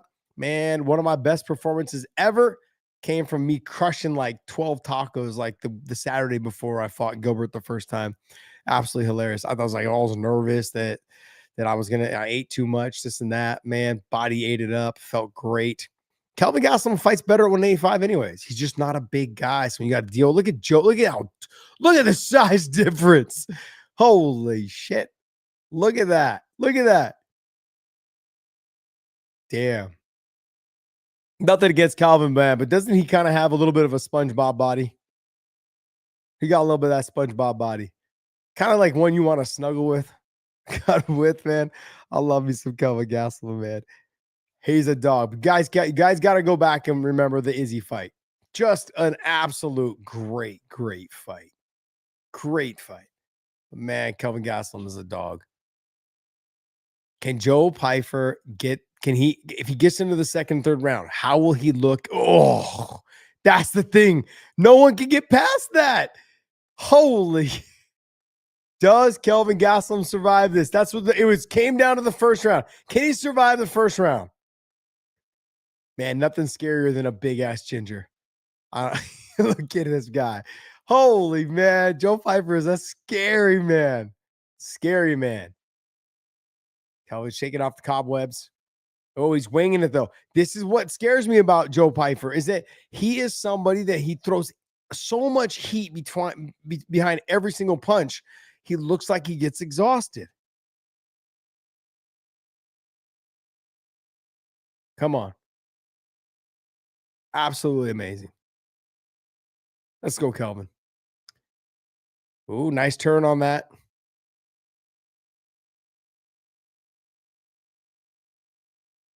Joe just slow pressure, walking it down, looking good.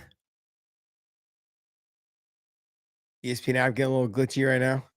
Still good though, still good. Straight right by Pyfer. Just look at the physical size. Damn. How soon you think you're gonna see Kelvin Gastelum start wrestling? Does Joe get it? Do you think Joe gets him out of here in round one? Got 2.5 minutes left. What a great. Let's go. Kelvin took this right on the chin. So right at the ear line, the jaw line and the ear line, sat him back, stunned him a little bit.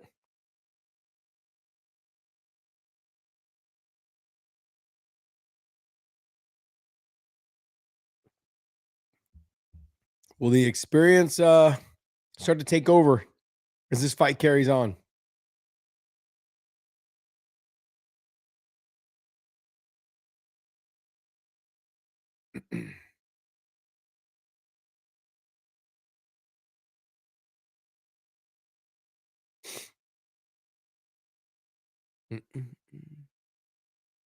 Not much action going on. That's why I'm not saying much right now. As you guys can tell, they're pretty much just kind of standing in front of each other. One shot, one shot. Nice little right hook.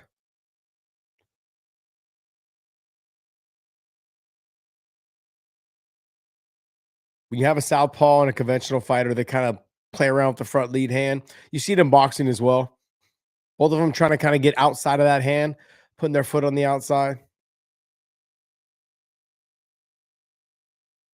It's normally a little bit easier for the person who's southpaw to deal with the conventional fighter because they're used to having to fight, conventional fighters. Not everyone has the power of Joe Pyfer. He's such a big guy.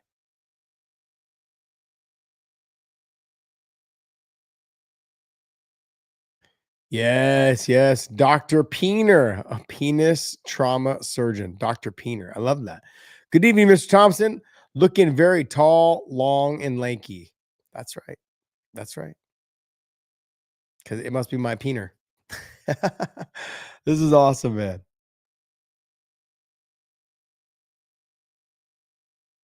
Yeah. Oh, big shot again. Twice. Do we rule this a 10-8 round? He's got dropped twice already. Not much action in the middle, though, but he got dropped twice. 25 seconds left. If you're Joe, how much pressure do you put? If you try to get him out of there and you don't get him out of there, he gets a minute rest. This is where like fight IQ comes into play. Do I chase out? Do I get after him? Try to get him out of there? Do I make myself exhausted before the end of the round and then he gets a minute rest if I don't get him out of there and I'm exhausted and come back and he has success in the beginning of the second round? So good job by him. Good work. Joe looks good though. He looks like he's still looks pretty fresh. Good work.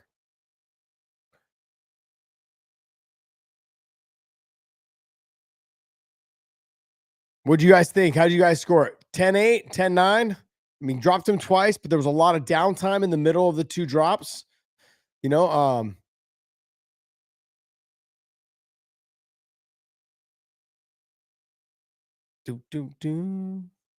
called him wonton? 808 VWs. Joe isn't a finisher. What are you talking about? What are you talking about? For sure, Joe is a finisher. Ooh, that was nasty. Then he cups him right there. Bink. Oof. Damn, he's got some power in his hands. I never had power in my hands. Never.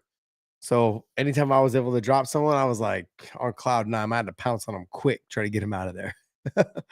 I would just flurry as fast as I could in hopes the ref would stop it. Hey, Joe got some power, man. Let's see how he is in the second round, though, because all that criticism, I think, when he lost to Hermanson was that, man, he gassed himself out, this and that. So did Kung Lee ever train at AK? Yes, he did. He'd come and train and spar at AK.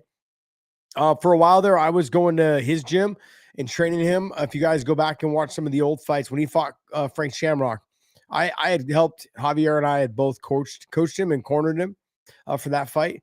I had worked with him quite a bit during that camp. Not just sparring, but just kind of game planning, grappling, all of those things, because I knew Frank's game really well. And and Frank and I didn't like each other. So that was another reason why I was like, hey, I can get into the corner, kind of just, talk a little smack, get in Frank's head, that kind of thing. Frank and I always had a little bit of beef, from the moment I started training at AK. So I did not hear them call. Oh my God. The commentary team called Wayne Kong. They called her Wonton. Shut up. Oh, jeez.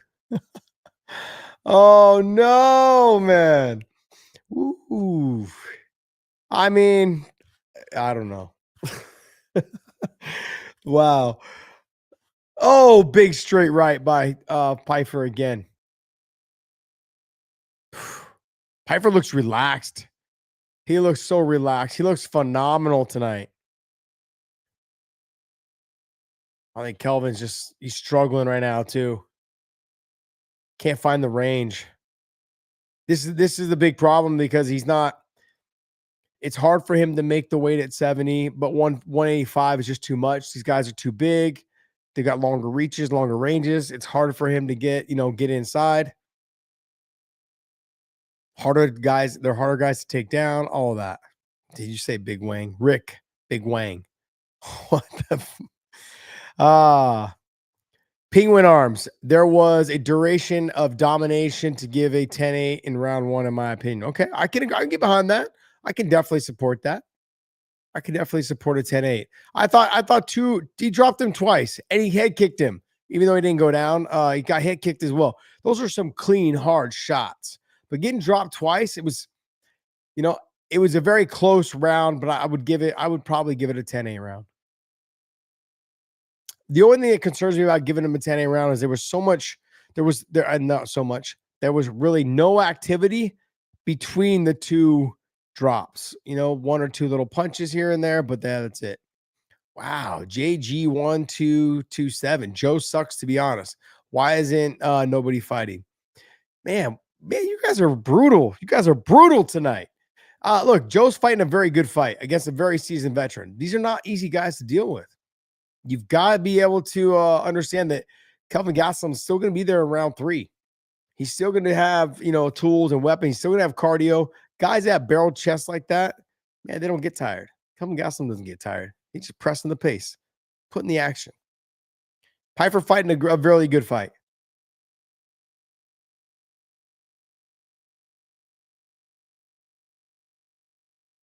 Great job. I mean, just Kelvin can't seem to reach him. Can't seem to reach him. Come on. There it is.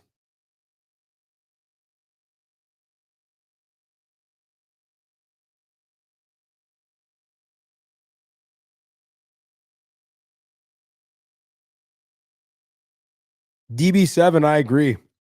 We do need a half-point scoring system because that was definitely one of those rounds I would have given a 8.5.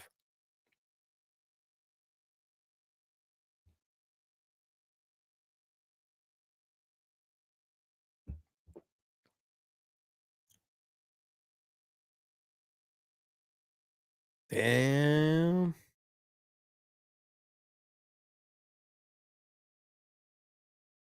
Are you guys on YouTube? All you guys on YouTube, got everyone else too. I'm streaming over on the Instagram as well as OnlyFans. Yep, we got a huge following on OnlyFans. John and I started a partnership with them a little over 2 years ago, and we're the very first podcast they ever worked with. Been working with them for the longest time. So great stuff. Like DJ's on there, Corey Sandhagen's on there, Chris Cyborg's on there, Luke Rockhold, AJ McKee. So got a lot of athletes over there, Formula One racers, some pro surfers, some pro skaters.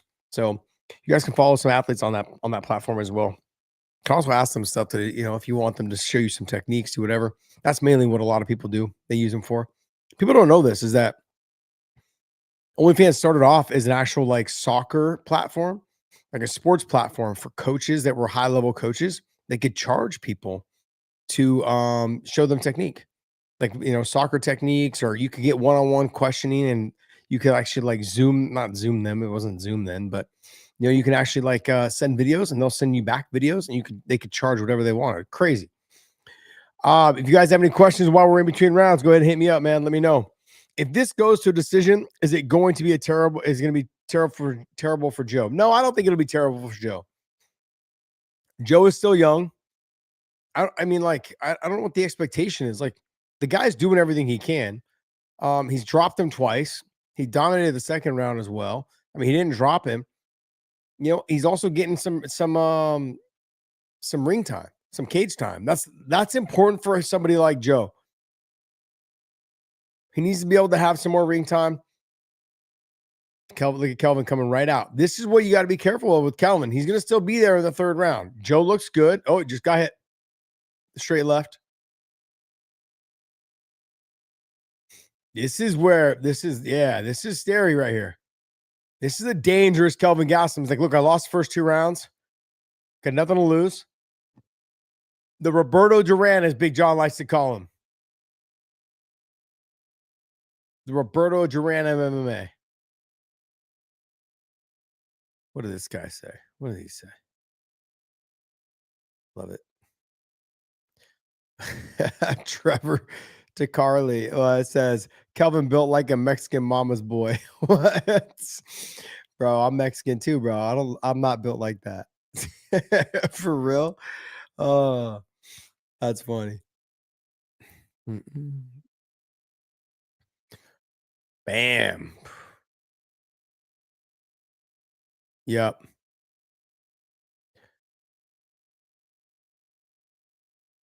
Yeah, Kelvin just got to push the pace, man. He's just got to get after him. He's got to get going.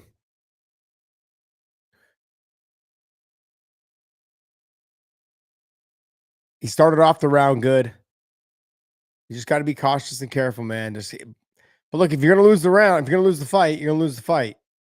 Doesn't matter whether you get knocked out or if you get submitted or if you lose by decision. Still an L next to your name. Looks like a ginger decision. Bro, those gingers, man, they're scary.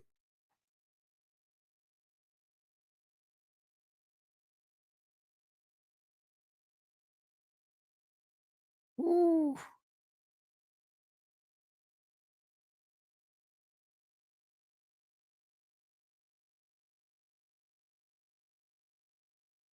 Yeah, see, not much going on. That's why I'm not talking.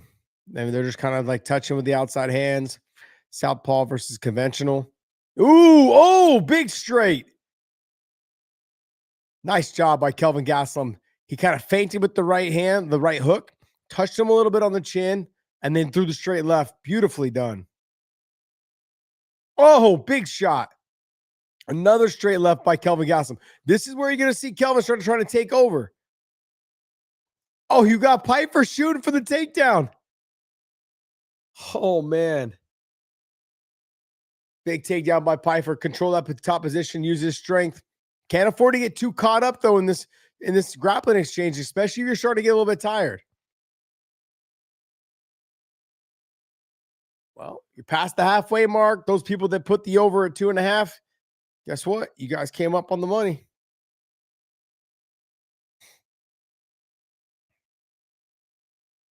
Everyone that I talked to had Joe Pyfer knocking him out by the end of round 2. So it was either round 1 or round 2. They had to finish, before a round and a half for Joe. I was talking Penguin Arms. I was talking about Joey Diaz being there. I actually tweeted it. I said it's fantastic to see Coco there, man. Big Uncle Joey. He's out there having a good time, sitting behind Rogan. Love seeing him at the events. If you think about the history of that guy, go back and watch like some of his comedy stuff, and then go back and watch some of his old shows. You're like, holy shit, you're hilarious. This dude, he's been in some of the funniest stuff. Yeah, I'm at 104, 105, 102, 101. I'm somewhere around there at 58. Yeah, I'm in that mix there. JG1227, you're at 134. Jeez, man. What the hell? How is everyone at different times? Like so far off, though. Yeah, Andrea. How are you? Is it Andrea or Andrea? I've always wanted. I guess until you send like until you send like something that says like like I can hear it voice. Send it to me phonetically. So can you post how it is phonetically? Hey Josh, we know you see us. See, I don't see you guys. I see you. You can't see me. Oh. Yeah, fight's about to end. I got 5 seconds left.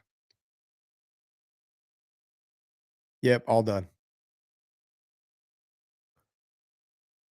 I mean, I was expecting a finish out of that fight. I thought Joe would either finish him or I thought he would get tired and then Kelvin would be able to finish him. That's what I was thinking. But you know what though? It's good for Joe to get that experience inside that cage. That's what it is. Hey, what'd you say about my body oil? What'd you say about my body oil? Huh? Hey guys, if you guys have people that are interested in watching watching what we're doing right now, send them over the link, man. Have them join us. Having some fun with this. I just decided to jump on and I was like, you know what, let's just see what's going on. Podcast David set me all up and made me a quick thumbnail so I can go ahead and put this thing up and we're having some fun, man. Well, thank you guys for joining me too, by the way. It's been fun. Let me see what we got here. Unpin. There we go. Fourth round, Kelvin kills him. I mean, it might be a possibility.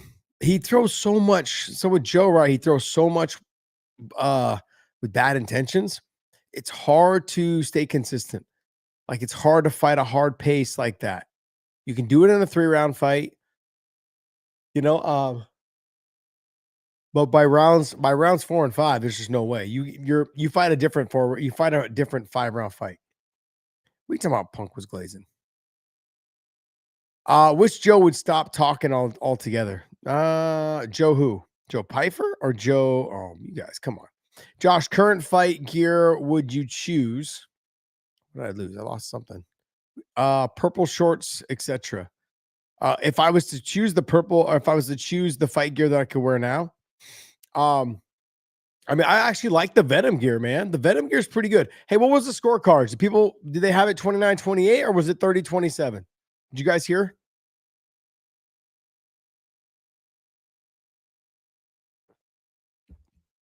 There's an opportunity that I'm gonna probably try to do Uncle Joey's show. That'd be kind of cool if we did that. Oh man. No, I think all the Uncle Joey's show stories need to be told by Uncle Joey because Uncle Joey tells the best stories. He's that guy. What was are people booing? Oh man. How are you? He's from Pennsylvania too. He trains with Sean Brady and those guys over there. How do they not like him? Do they not like Gingers over there? This dude, look at his back. Look how big he is. Jeez. Oof. I'm surprised he got that big ass leg up there. He's got power. When you have power, it's just like you just feel like you're invincible. Damn. Hunter Campbell chilling with the Prez.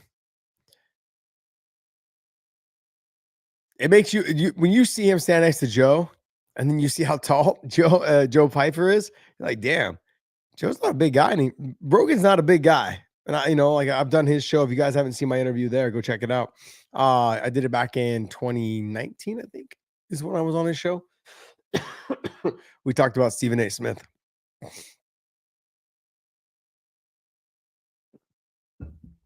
Oh man. Tough guy and all, but yeah, needs cool training. Yeah, I would agree, man. Sean's e-bikes and stuff. Joey Diaz is a national treasure. Absolute stud. Joey's a great guy, man. Great guy. Love listening to like his pod. Love listening to him do interviews. Ooh, there's the man. Next in line for the lightweight title. Next in line for the lightweight title. This one here, Amanda Nunes fights the winner. And look at Tyson. Woo. Is that I just thought I thought that was a wedding ring. I was like, is he married again? I don't think he got married yet, did he? Joe is obviously 6'5". Josh is just jealous. Which Joe Pyfer is probably 6'5". I was talking about Joe Rogan's not 6'5". Rogan, hey, for someone who is, I think Joe is like 53, I think Joe Rogan is. I think he's 53 or 54. Bro, he's pretty well built, you know? All right, how do you guys see this fight going down? Give me some questions. Let me know what you guys think. Give me some questions on what you guys think of this fight. Drop your bets down below. You think it's going to be Juliana Pena? Does she win a decision? Does she win by submission? Does she knock Kayla Harrison out? Or does Kayla Harrison dominate this fight, in this fight? And how does she dominate? Top control. Does the weight cut affect her going into the championship rounds? If this fight hits the championship rounds, there's so many ways this fight could pan out. Does Kayla Harrison dominate the top position? Does she get the takedown early? Does she do to Juliana Pena what she did to Holly Holm? Can she do that? And like I said, yesterday we saw her in the morning look so sucked up. And then we saw her at the weigh-ins later in the day. And she looked phenomenal. She was just jacked. I don't know if you guys saw. Let me see if I can show it to you. But holy cow. She looked enormous. Let me see here. I had that picture. Oh, let me close this. Yeah, I mean, she looked enormous. You guys, those of you guys that saw it, man, she looks enormous. So she put the weight on. That was only till 5 o'clock. And so if you think about it, like she's had a full, 30 hours, 34 hours or whatever it is to rehydrate. And so I think this is going to be a good fight for her as long as her body took the hydration properly. And that's the only thing. You don't know what your body's going to give you. And so you don't know if your body's going to absorb the hydration. You could feel good, but once you get in the back and once you start warming up, once you get your warm up in and you get done, you get the shakeout, you get inside the cage, within like 2-3 minutes, you're like, oh wow, I feel a little flat. Or you're like, man, I feel absolutely amazing.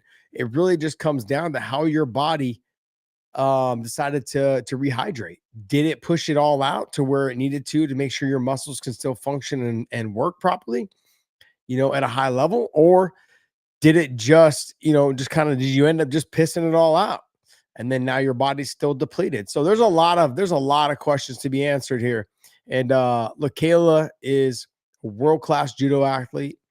And she's obviously got the mindset to do anything in her career that she wants.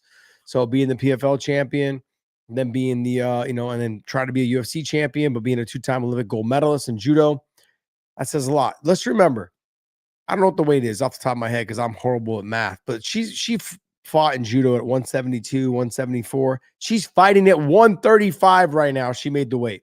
She's fighting tonight. She'll probably walk in the cage 165.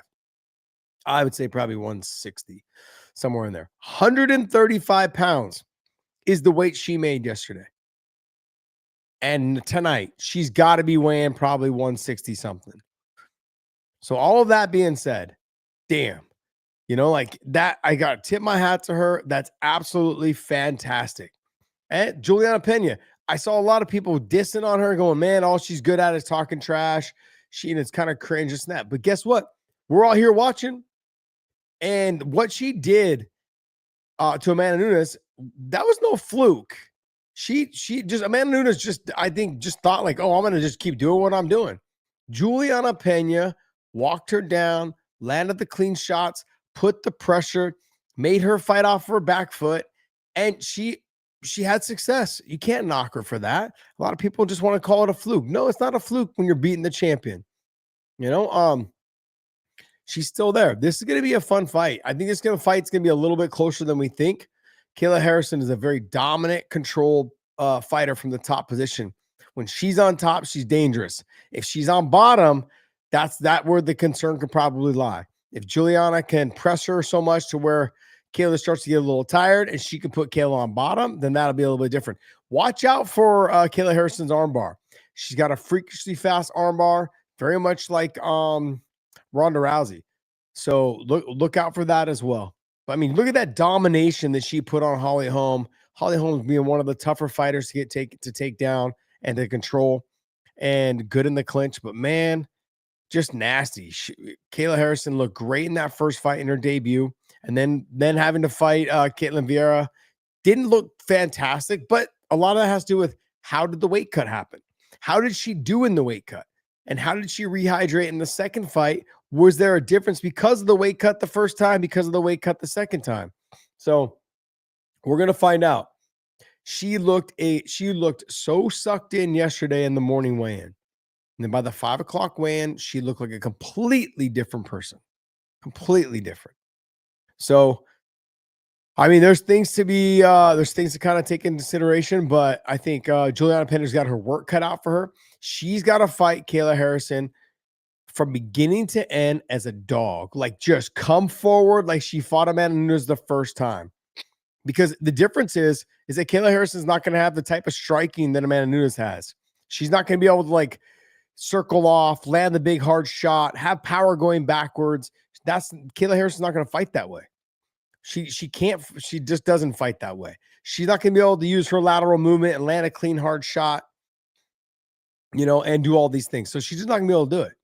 And so that's not her style. Her style is come forward, land the hard shot, get the takedown, and dominate the position.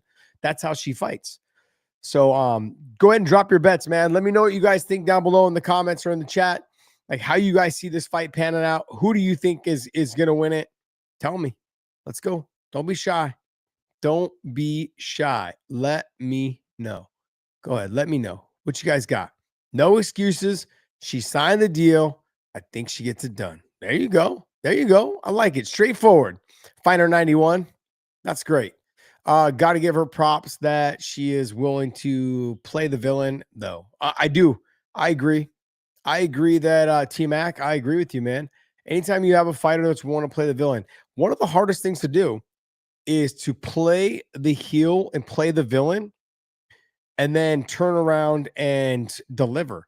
And the reason why is because once you start getting hit with shots, people start laughing or people start cheering. Now you're the heel.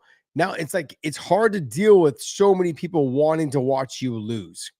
And that's what makes guys like Floyd Mayweather so amazing, like so fantastic, like so amazing in what he did, is that people at the end, or actually halfway through his career, they paid to watch him lose. They didn't pay to watch him win. There wasn't a lot of people that supported watching him win. They didn't like him because he turned kind of heel. So Pena by Juliana Pena by backflip KO. That's awesome. That's awesome.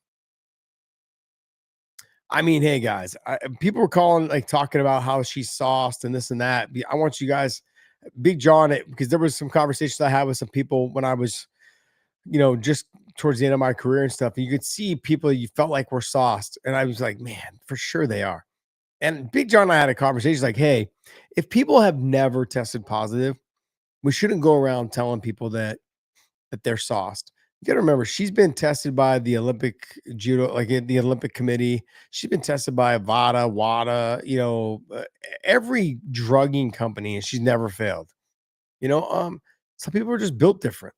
Some people just, they put the work in, and this is their life. And I think for her, this is really her whole life has been around the sport and the combat sport of judo. Inside the American top team training facility with world-class athletes. She was Amanda Nunes' like training partner, one of her top training partners when she was with PFL and when Amanda was the champion. So I don't want to take anything away from her. No one should take anything away from her. She is an athlete.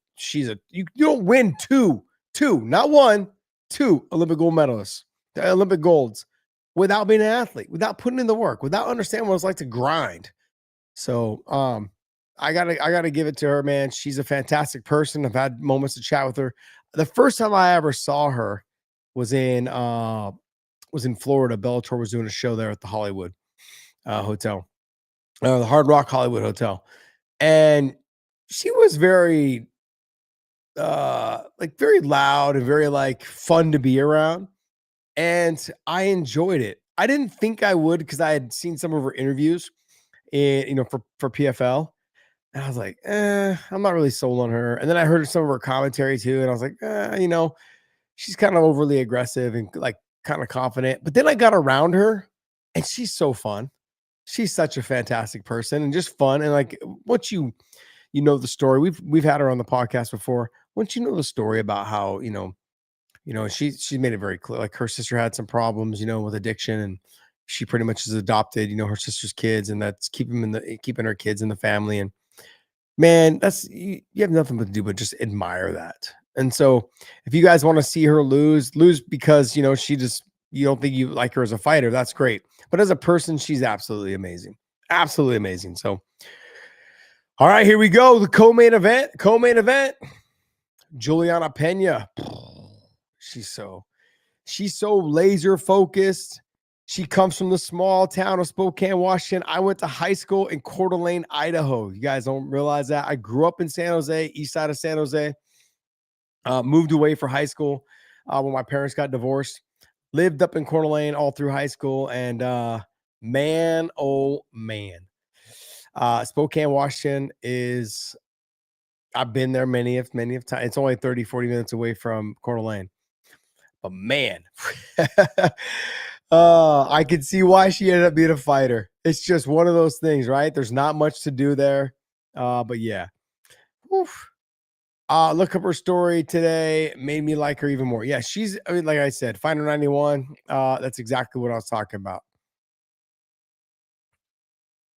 Spokompton. Yep. Bees, basic bites. You would know exactly what it's about. We used to call it Spokompton because, yeah, it was a little hood. It was like an old mining town from way back in the day. So all the buildings there for the longest time were like these old brick buildings.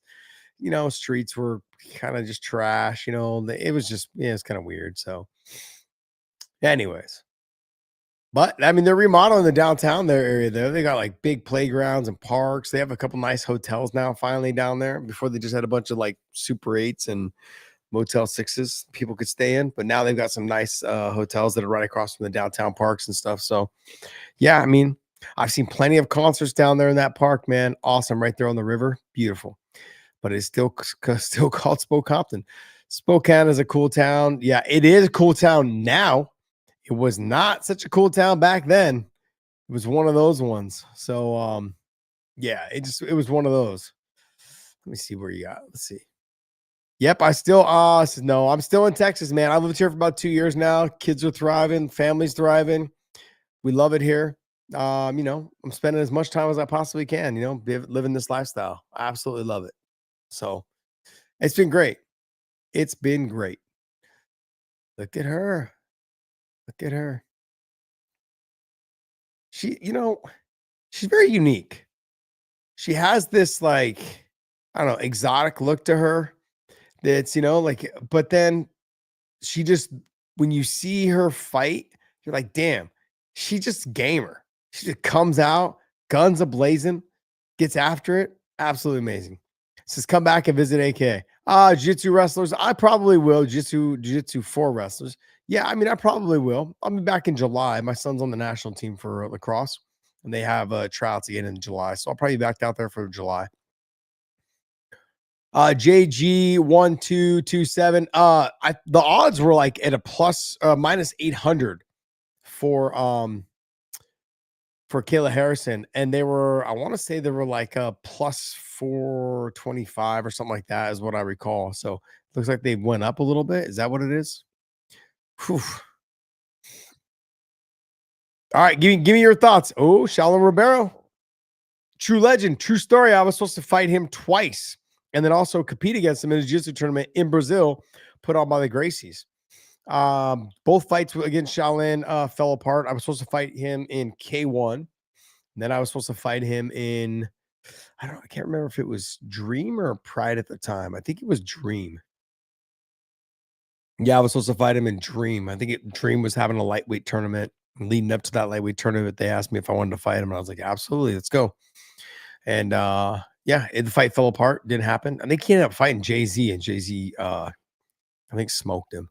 But man, he was dangerous. He's really good on the ground. And then I got called to do a grappling match against him in a gi. Said yes to that. And then Scott Coker booked me for a fight so that I couldn't do it. So that was on me. She looks ready to go. She looks physically good. She doesn't look like she's filled out too much. She doesn't look like what we call a smooth. She doesn't look smooth. She still has a little definition to her arms. It looks good. I use that definition as like she looks smooth. Like what happens is when I saw Islam come out for the first fight against Volkanovski, I was testing Big John and I said, hey, I go, he looks smooth to me, which means his body hasn't fully recovered. When you deplete your body so much, for weigh-ins and you start to try to rehydrate, your body doesn't look shredded. You don't see all the little like shreds, or sinew in your body and your muscles and stuff come through your muscles. And you should be able to once you start to rehydrate and your body starts to recover. I didn't see that in Islam in the first fight. In comparison, you go back and watch the second fight against Volk, and you could see it. And you're like, okay, there's a huge difference. So Weary Traveler, round 1 submission for Kayla. Bet your ass on bet to ass incoming. Oh, belt to ass incoming. Okay, I thought you said bet. My eyes are really bad, man. You guys got to. I'm getting old. I'm almost 50, man. Jeez, crazy. Here we go. Here we go. I've always thought it's kind of cool. The UFC started doing that little thing around the cage, and I like how they have the red corner, blue corner. Those are all things when I was in the UFC the first time they never were able to do. Look at these two. Juliana does a great job of playing the villain, and I absolutely love it. Here we go. Here we go. I'm excited for this fight. I'm kind of a nerd when it comes to this type of stuff.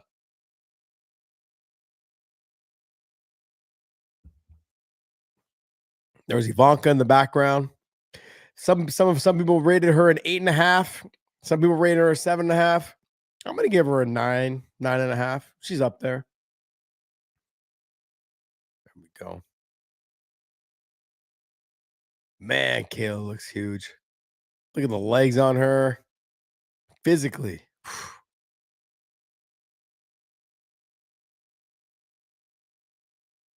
I mean, Kayla doesn't have the type of stand-up that Amanda Nunes has. So Juliana doesn't have to worry too much about that. But if Juliana overcommits on any striking, you can see Kayla close that distance, get right to the body lock, and take her down. Jens Pulver and I were supposed to fight 3 or 4 times. We had Jens on the pod too, and we were supposed to fight 3 or 4 times. Yeah, and that was insane.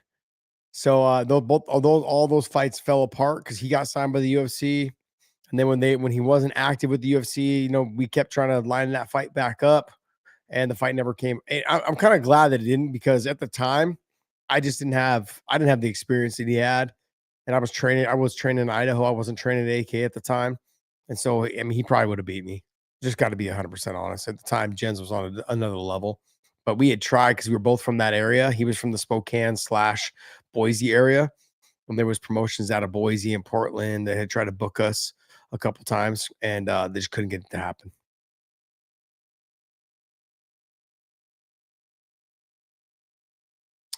Bob VWs, I appreciate the comment, man. I do appreciate it. Jen's my dude also, man. B's Basic Bites. Yeah, Jen's my dude as well. Oh, here we go. Kayla to the clinch. Look at that. She got the fingers locked.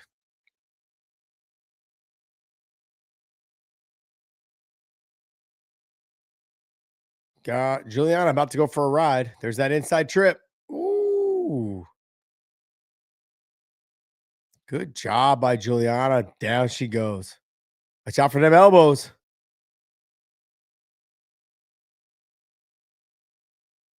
What is she doing?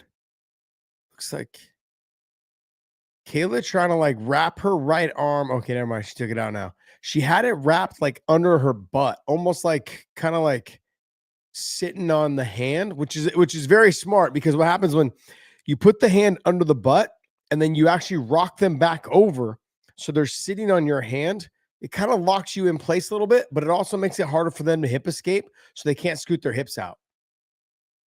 No different than like when you put your hand down their spine on the back when you're training jiu-jitsu with the shoulder pressure, and you basically put your hand on their spine versus like across their back or across their neck.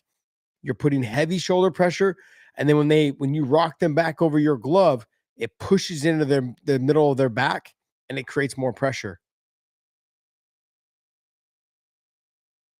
It's where Juliana does not want to be. Look for the big elbows. Juliana's good though, man. Like, I just don't think the physical strength this early in the fight. I think that Kayla's going to be too physically strong for her. Whew. Look at the size of those legs, man. I always had chicken legs, so I'm over here like admiring the legs. Not just because I'm a dude and she's a girl, but because like I'm jealous. She had better legs than me. So Juliana keeping her close, which is it was just smart because you don't want her to posture up. We saw what she did to Holly Holm when she was able to posture up, do the damage. Kayla's got to get her head up out of the way, though. Yep. Watch that arm bar. There's those elbows. Ooh, big.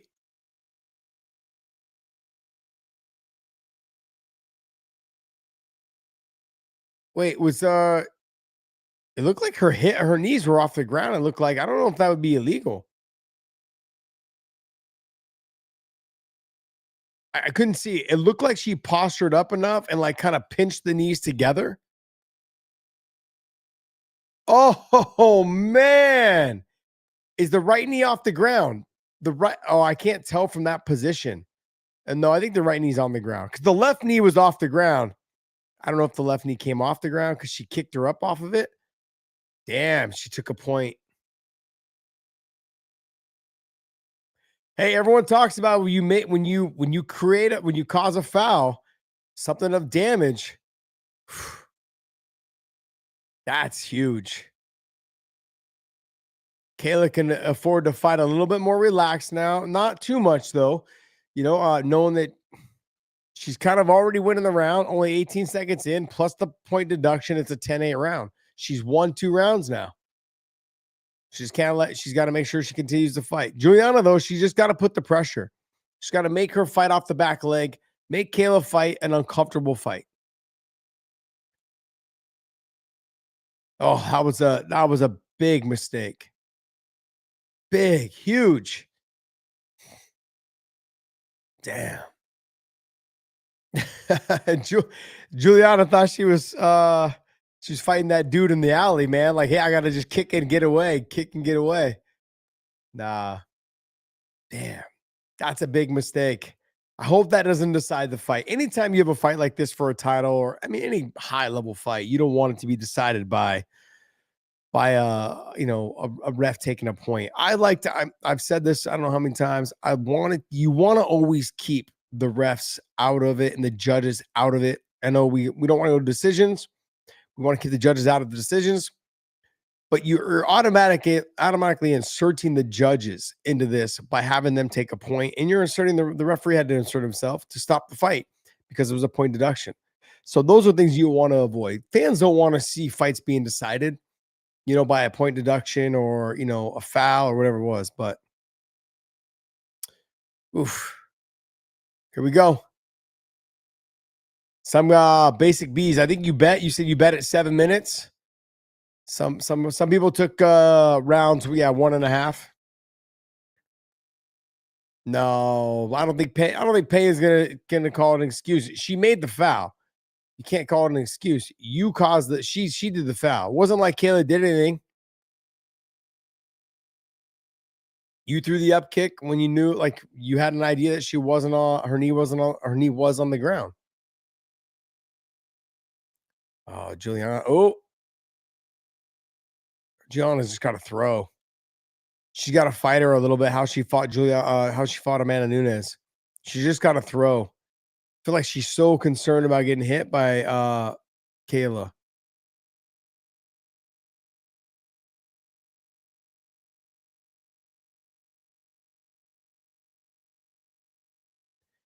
Yeah.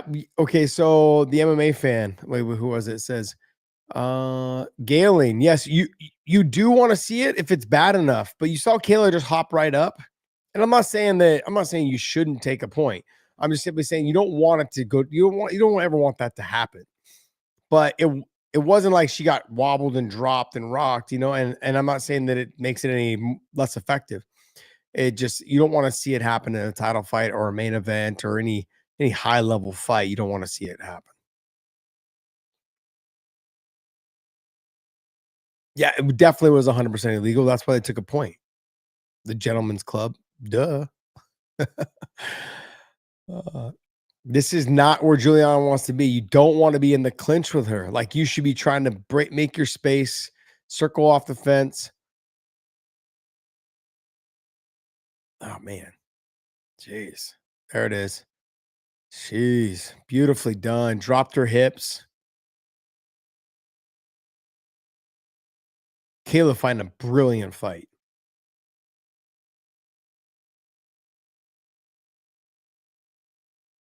Just that shoulder pressure. I don't know if you guys have ever trained with the judoka, but man, like they just have a squeeze like no other. And then their positioning, like that positioning where she's got her right knee in between the legs, like the position just feels like you can't move your upper body. Like because their shoulder pressure, like her chin pressure, all of that. And then what they do is they just give you a little bounce off the cage and then they go inside kick. Basic bees, basic bees. Yeah, she's thick. That's it. She's thick as fuck. Absolutely. I had Kayla, I thought, but I had Kayla, but I was more concerned about how she looks in rounds 4 and 5. So I don't think she's gonna be. It's gonna be hard and difficult to finish Juliana. Even when Amanda was piecing her up, she was having a hard time. Amanda was having a hard time finishing her. If she was dropping her left and right, but just having a hard time getting her out of there because she's so tough. How will Kayla handle rounds? How will she handle round 4 and 5? That's what I want to know. This fight's gonna go to round 4 and 5. How does she handle round 4 and 5? The weight cut, was it a tough cut? How did her body handle the rehydration? Will she get sucked down? Juliana's just gotta keep her working, keep her busy, not get submitted. That's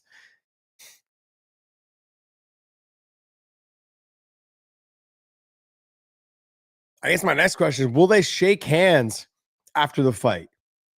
That's it. That's the next question.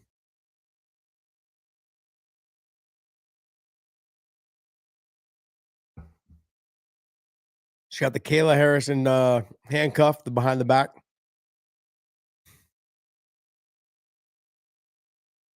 That shoulder pressure is nasty. Look for Kayla to kind of like windshield wiper her right leg out of that leg right there. She'll put that left foot inside the thigh. As she push down, she'll windshield wiper the right leg over the other one. Watch, here she goes. Yep. So the fence is kind of in the way, but she'll take that left foot, put it inside the thigh, and then windshield wiper the right leg. Let's go. That shoulder pressure is nasty. She's switching. Looked like she's trying to get to like a Kimura. Oh, she's going back to the shoulder pressure. There it is. Nah, there's the physical strength. Oh, over. Holy smack. Did she hit her with that Kimura that quick? Okay, so I have a question. Everybody was on here earlier, right? Because Patchy lost. She's from the PFL. Is she garbage too? Like, come on, guys. I'm gonna take the one shiny moment from this whole situation. But I thought, look, fantastic UFC champion, her versus yeah, man. Come on. Gonna go punk on you. Told you so. Look, I mean, it's just like she's tough, man. And what happens if she beats Amanda Nunes? What happens? What happens if she beats Amanda Nunes? Like, what are people gonna say? Like, what do you say? She's fantastic, man. She's fantastic. Great job. I'm glad to see this. See this part right here? See this? This is what I'm talking about. Kayla being Kayla and Juliana being Juliana. And I know that like people are always like, oh, how come the females always hug in the middle and they always, this and that. But this is the thing. When I first met Kayla, and I was like, man, she's a little brash, a little, loud, this and that. But man, this is who she is. I love this about her. She's absolutely fantastic. Great sportsman, 2-time Olympic gold medalist. I mean, come on. I got to see this again because it happened so fast. This submission.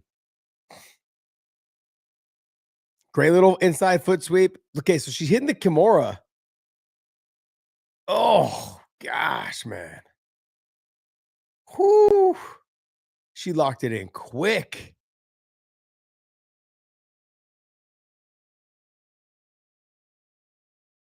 Oh, man. Woo.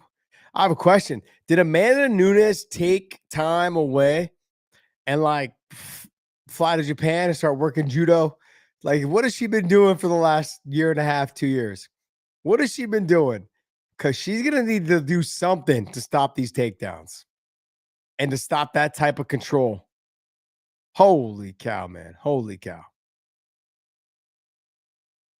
Look at Shaolin, former fighter. He's over here like, please, come over here so I could, raise your hand. Great job, though. Great job. I got to give Shaolin a lot of credit, man.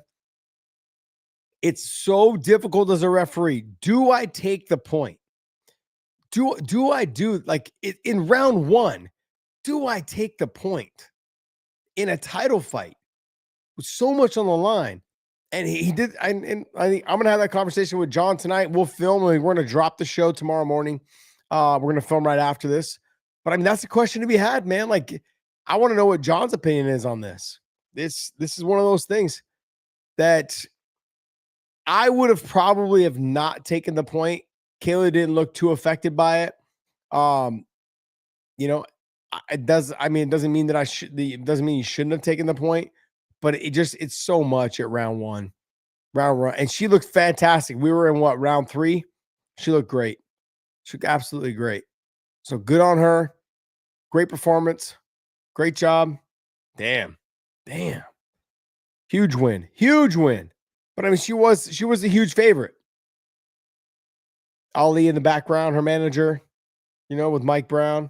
Mike Brown's, if you guys don't know Mike Brown, if you ever see Mike Brown out in the streets, you ever see him in the streets, you ever see him in Florida or at a fight or something like that, make sure you guys go talk to him. That dude he's a great guy, an absolute great guy. We had him on the pod too, and he's a great dude. I love talking to him. So much history there, right? Fought Uriah Faber, all those things. He's a fantastic guy. I can't hear what she's saying. Why don't you guys tell me what she's saying? Her versus Amanda Nunes. Let's effing go. Let's go. Let's see. AJG007. I mean, look, weight cutting is weight cutting. It can't be mad at someone because they do it better. And people are going to cut weight no matter what. Even if we had weigh-ins right before you walk to the cage, people would still cut weight. They wouldn't cut as much, but they would still cut weight. She's got the worst cotton mouth right now in her life. Look at, she can barely, her lips are stuck to her teeth. I've been there. So someone needs to give that girl some water. It's horrible. Look at her. She's trying to see, look, she keeps rolling. She's trying to get her lips to stop sticking to her teeth. So tell me what she's saying, you guys. I can't hear what she's saying.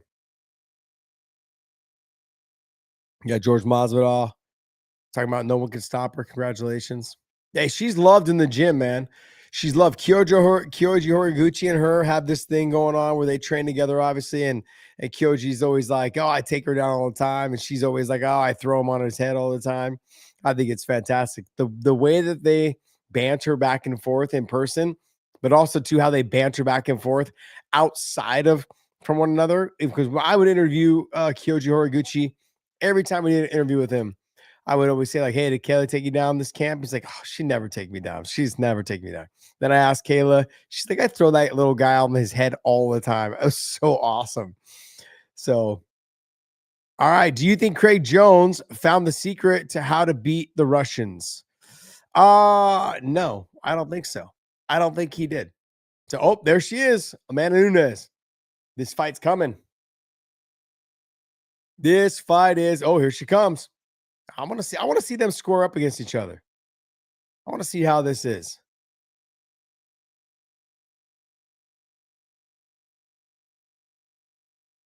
I know 808 VWs. Yes. What are they doing? How are they not? What are they doing? That was like when Bilal tried to get on the scale, and the guy was looking up who he was, and he was the main event. Oh wow, man, Amanda looking big. Amanda looking big. Yes. Oh, it's gonna be fun. What are they saying? Can you guys tell me what you're saying? Yeah, yeah, Kayla doing better promo than the guys, huh? Amanda looks good. She does. Can I don't understand the poor Kayla, man. Someone get her some water. She's struggling with her cotton mouth. Oh, that's good. They're praising each other, but I want to see them. I want to see what happens when they start talking trash. Look at Joe. Joe's the smallest one in there. Damn, this is gonna be good. This is gonna be a good fight. Damn, I'm looking forward to it. Amanda Nunes being away for so long, coming back. I mean, where does that put Kayla? What if she beats Amanda? Where are we gonna put Kayla? You see that little like touch butt though at the end though by Amanda? She gave her a little tap on the butt. Copped a feel. she gave her a little touch butt in the park. Doop, doop, doop. They used to train together. They know each other. Man, I love Mike Brown. Great dude. Great dude. Great dude. You guys, we got some time obviously between now and the main event. Let's go ahead and pop off. You guys got some questions, man? Hit me up with some questions. We'll talk. Let's talk main event. If you guys want to talk main event or ask me any other questions you guys got. Charlene's like baby Rogan. Oh, that's messed up. But he was the smaller of the ones in there trying to do the interview. You know what's funny is there was a commentary guy. Oh man, what was his name? I feel so bad because he passed away. Maybe some of you old school nerds for old school UFC. Ryan Bennett. I think was it Ryan Bennett or Brian Bennett? I think it was Ryan Bennett. He used to do interviews. And the UFC, from what I understand, they had to let him go because he was interviewing fighters and he was taller than them. So then people looked at it as that these fighters are not these big, dangerous guys when you have the guy who's doing the interview who's taller than them. Yeah. So it was one of those things. But in this case, Joe was not the bigger one. So I thought it was pretty. I was like, man, Kayla and Amanda both make you look small.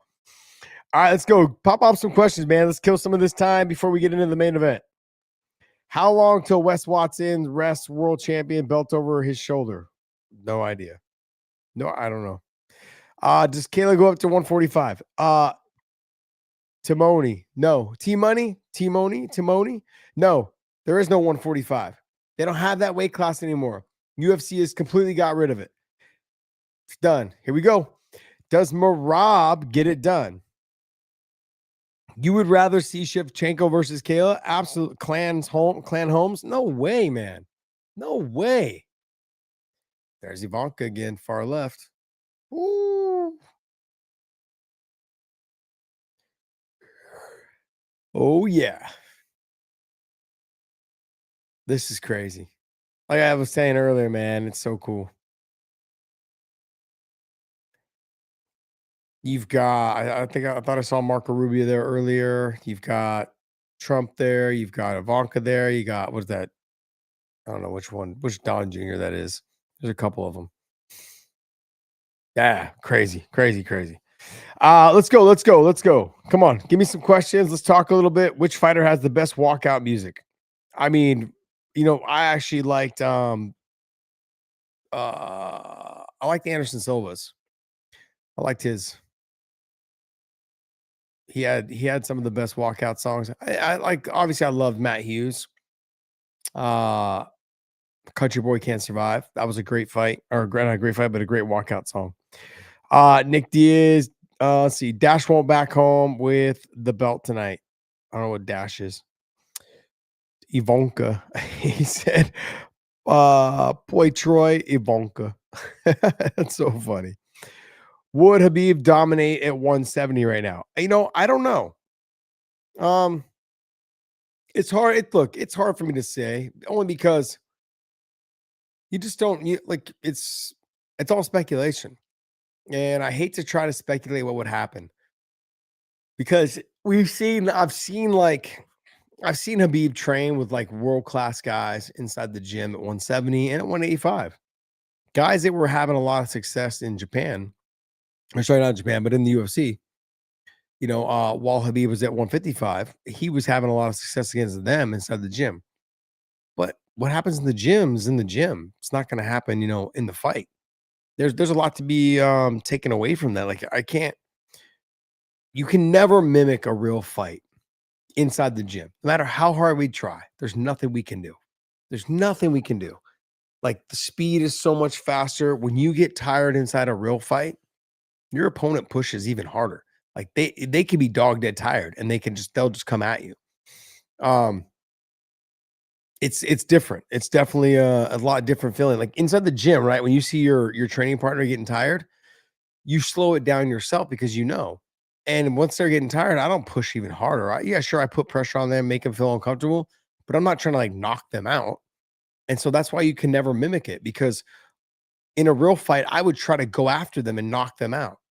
And if I didn't knock them out, I had to pick and choose my shots. If I didn't knock them out, did I leave anything in my tank for them to, after they recover, for me to defend myself? So there's a lot more that goes on inside a real fight. You know, the pace is so much different depending on if it's a 3-round fight or a 5-round fight. So I don't know, man. Marab's got his oh, excuse me.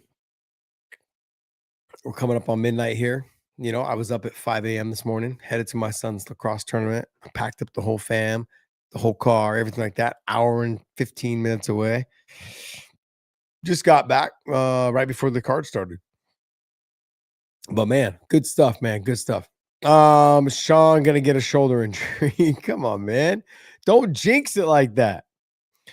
Let's go. Let's go. You guys got any more questions? Hit me up with some questions.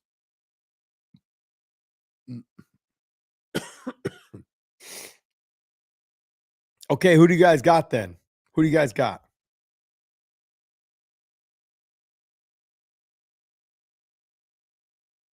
Oh, look at this guy. He says, Nikita says, the more followers you have, the more chance you have to win. If only that was true. Let's see. Wrestler versus striker. History has shown that the wrestler pretty much wins. Yeah, I would agree with you. The history has shown that.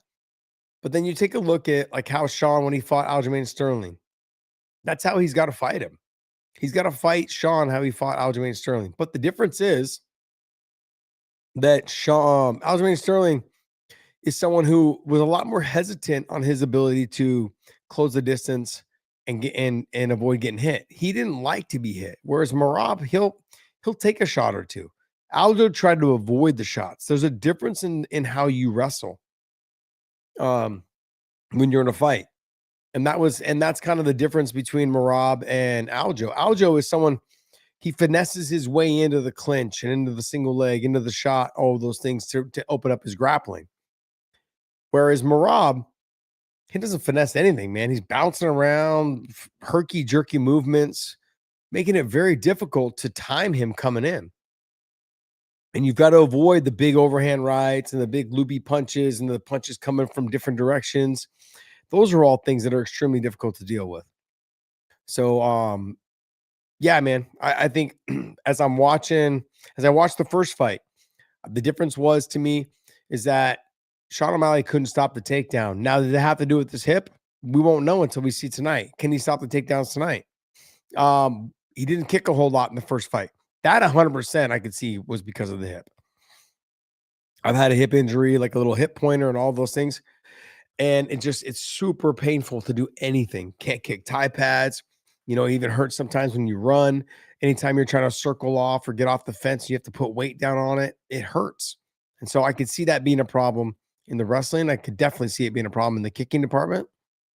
But for me, my focus on tonight is watching to see if Sean O'Malley has lateral movement. How much does he move?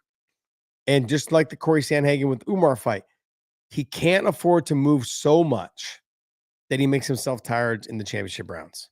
He's got to win the first 3 rounds, which I think are very winnable. Like you go back to the Umar fight. Umar beat him the first 2 rounds, and the scorecard showed that. It was just a matter of whether round 3 went to Umar or not, which the judges didn't give it. I think one judge did or something like that, or maybe they didn't. But either way, you just can't afford to make yourself exhausted with all the lateral movement. You've got to make sure you're utilizing it, but still striking with it. The oblique kick is going to be key. The push kicks that we saw in round 5 in the first fight are going to be key, and mixing it up from the push kick to the bodies to the push kicks to the face, because Merab is shorter. So utilizing that push kick up the middle and that push kick up to the face is going to be very important. Ray Rodriguez, what's up? What's up, my man? Prime Chuck Liddell versus Alex at 205. Who wins? I'm gonna go with Alex. The only reason why I'm gonna go with Alex is that he's the cleaner striker.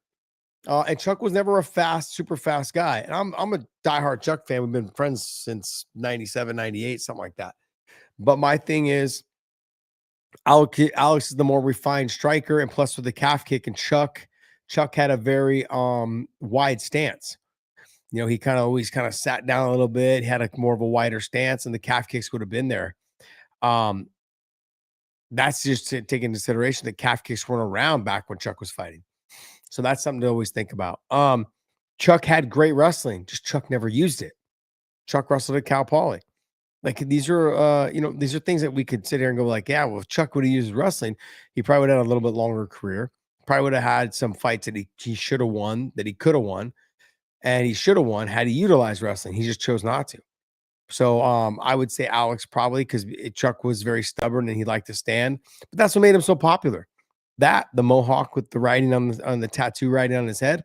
I mean, he became popular because he'd fight anyone, anytime, anywhere. And people forget, because Tito Ortiz wouldn't fight him, it made him even more popular. Tito is the reason why Chuck became so popular, is because Tito kept avoiding him. So Chuck had to keep beating all the number 1 contenders because he couldn't get a title shot. And then finally the UFC got frustrated. We're like, hey, we're going to have, Chuck fight for an interim title then against Randy Couture. And that's how it happened. And then Chuck, just because he hadn't fought a wrestler in a long time, he had fought Babalu and other guys, but his that fight, like with Randy Couture, Randy had a different style of wrestling. He wasn't shooting double legs. He wasn't trying to shoot for the legs. Randy was a guy who would punch his way into the clinch and then dirty box you and then take you down, judo style, foot sweep style, Greco-Roman style. And that's what Randy made his living off of. So that's what made him so popular. That's a tough fight though. That would have been a fun fight to see though in our primes, if it would have been Chuck Liddell and Alex Pena. That would have been a great fight. If you guys have any other questions, let me know. Hit me up, man. Drop some super chats if you guys would like. And let's go ahead and get some of these out before this fight starts. Because as soon as this thing ends, I go right to filming with Big John to talk about the fight. So as soon as this thing ends. So we're going to wrap up. Probably I'll probably let you guys walk me through the post-fight interview a little bit, but then probably cash out. But Rob getting booed, which is crazy. Is he getting booed? Is he getting booed? I can't. I don't believe it.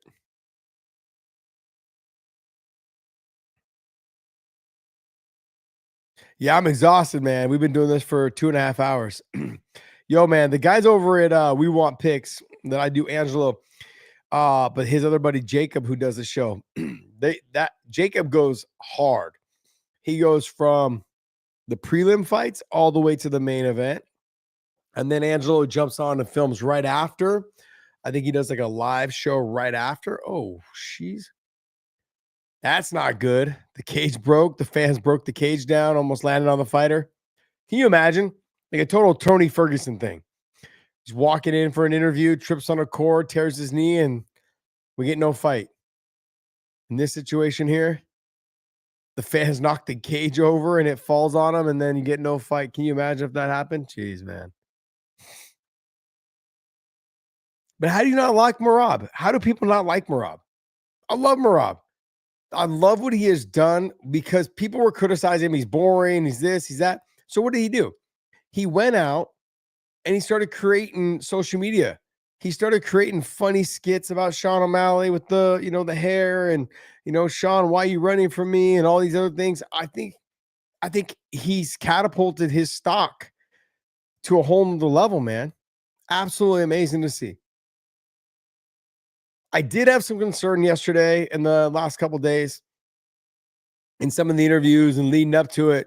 He just seemed a little off.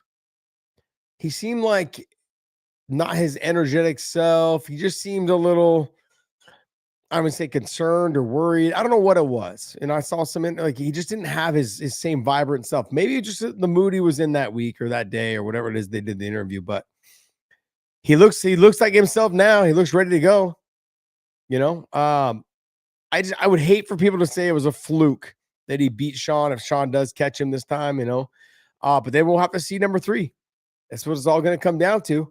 We'll have to see number 3. I want to know what's going on with Aljo, man. Why is that dude not fighting? I love watching Aljo fight. Why is he not fighting? I want to see him fight. He's a guy that should be like making his rise up to in the 145-pound division. I know he lost to Evloev or whatever, but I want to see him get a fight, man. He's got to get matched up soon. He's probably still mad at me about the whole the Peter Yan thing. I was giving him a hard time and this and that, and he got mad. He had some vocal things to say about me. I still like you though, Aljo. That's all right. It's what it is. All right, hey guys, if you guys are in the comments, man, throw it down. Let me know. Place your bets. Tell me, how do you see this fight going? Is Sean winning by knockout? Is Merab winning by decision? Is Sean winning by submission? I think the submission win for Sean O'Malley. I think it was like a plus 800. And then I think the decision or KO win for Merab. Sorry, the KO win from Merab was like a plus 800, and the submission win for O'Malley was like a plus 400.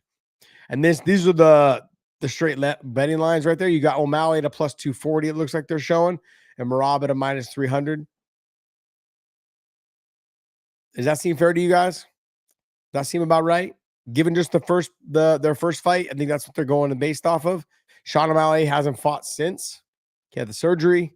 He's back in. There's a lot.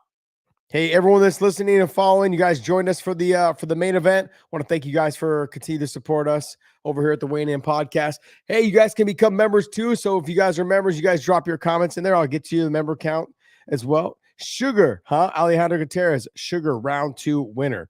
All right, my man. All right. You think so, huh? Round 2. KO. He's putting the money down.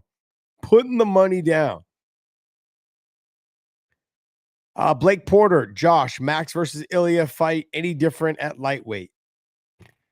Look, I think the first fight was a great fight.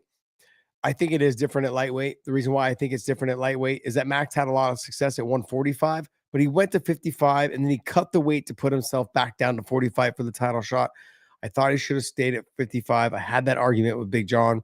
Big John said, "Oh no, he's guaranteed the title shot at 45. He should go." And I was like, "You're fucking foolish, man. Just you put the weight down properly and you should have stayed there. He just knocked out the number 1 guy, which was Justin Gaethje. He should have stayed, taken the fight with Islam. Islam was looking for new guys to fight. He wants to fight, and he wanted to fight new guys. The fight that he should have taken was the fight with Islam. Because, let's be honest, Islam has a hard time with guys that are fast and that have good boxing. Max had good boxing. Ilya Topuria, he's got good boxing, but he's also a lot smaller than Max Holloway in terms of height. If that fight would have been, I think it would have been a good fight. So Would have been a good fight. I think at 155, it definitely is a different fight. I'm not saying that Max wins. I'm not saying that. I'm just simply saying that I think it ends up being a different fight. A longer fight, a more entertaining, like not entertaining, but a more the fight was competitive to begin with than at 145. But I think it ends up being a different fight. Maybe someone wins, rounds 1 and 2 a little bit more dominantly, and then the other person wins round, 3 and 4 or 3, whatever it is. But I think both of them become more durable at that weight class. Sugar Sean. Okay, I have a question. What's your guys' take on face tattoos? Holy cow. Can we get who's when you showed up to get your face tattoo for the first time, did you tell yourself, okay, when I do this, every opportunity of getting a real job goes out the window? And you're like, yeah, you know what? Fuck it. Let's just do it anyways. Like that's what I think of when I see dudes with face tattoos. I'm like, man, you are so brave.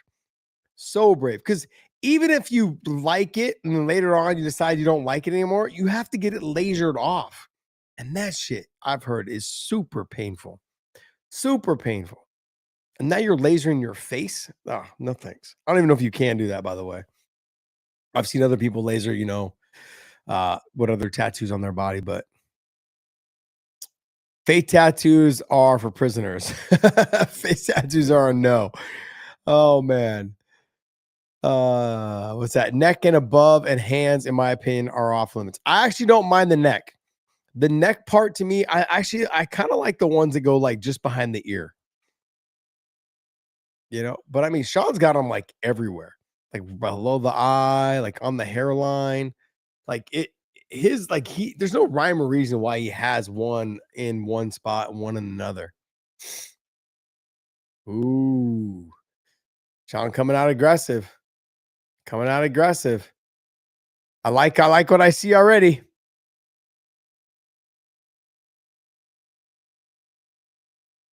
I mean, Sean said, look, once I got my hip done, I feel a lot better. My body's never felt better. He's got off the social media. He's done everything. Like, he stopped smoking weeds, basically more involved with his family. All of those things make a difference in terms of your peace of mind. Makes it easier to fight. You have no outside distractions.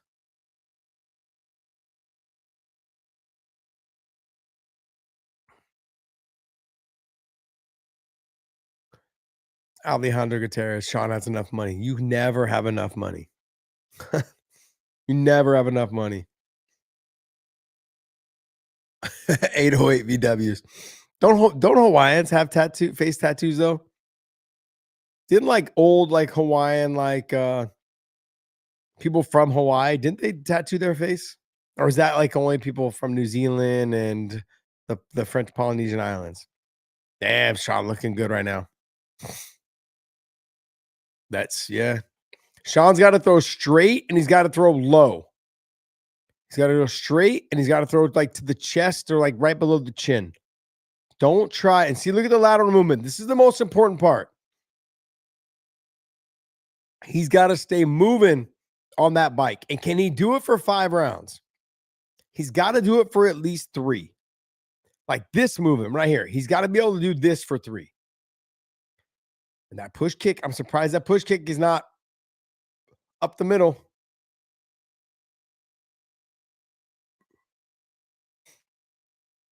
But let's take a look. Look, what were we like 3 years ago or 4 years ago? Sean O'Malley was fighting on the Dana White Contender Series.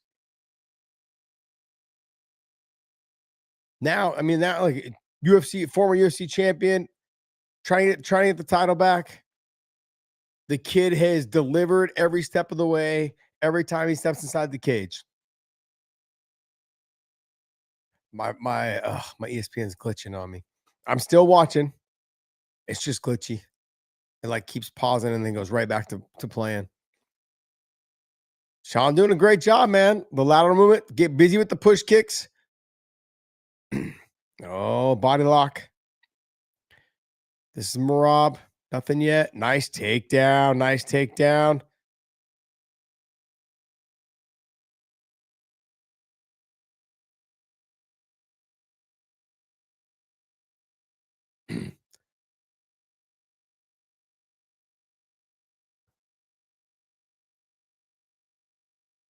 Yeah, he's kneeing that high thigh right there. And I don't know about the tear his labia. Not sure. uh, oh, that what didn't drop him, but depends on how the judges saw it. Did he drop him or was he off balance? Every judge has a different view of how that happened. Did they see the punch land? Ooh, nice straight rate by Sean O'Malley. Beautiful, beautiful. Nice entry on the takedown. Sean doing a much better job in this fight. Stuff in the takedowns. Merab with the power. The lift and the scoop. Pulled him out. Look, he's trying to, he's going to probably go right to the front headlock as soon as he lets go of the legs. Sean's got to clear the hands. Ooh, not where you want to be. Are we going to see what kind of jiu-jitsu are we going to see from Sean O'Malley? You got 40 seconds left, 38 seconds.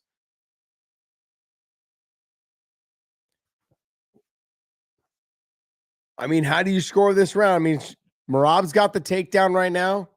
Sean landed the cleaner shots on the feet. You thought Merab was going to kiss his back again? Oh, nice elbow. Big elbow by Merab.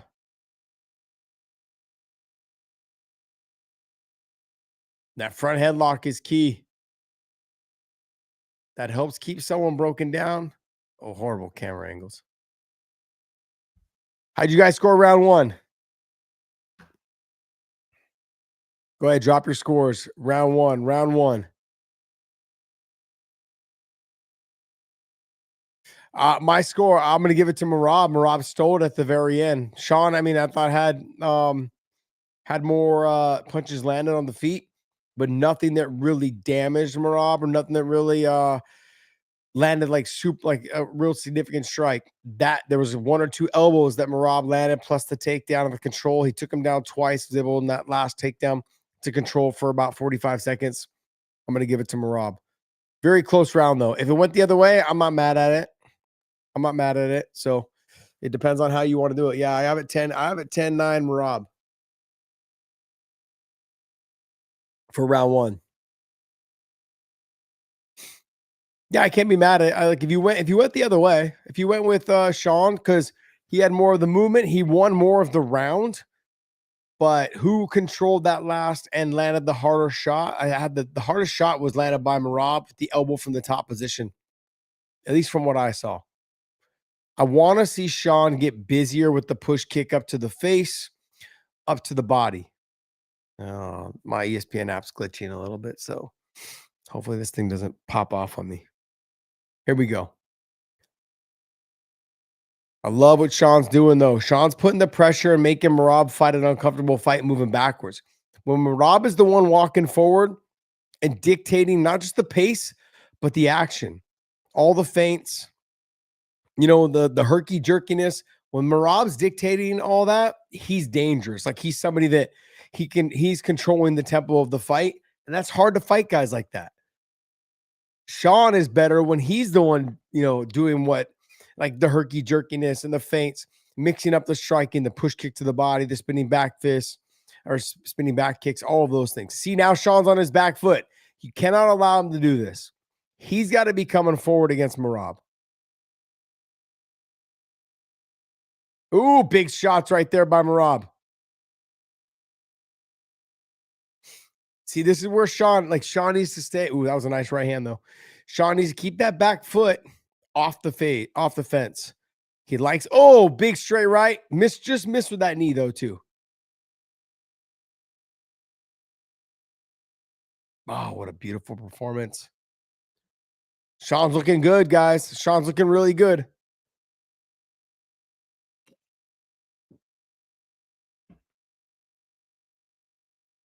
There's those push kicks.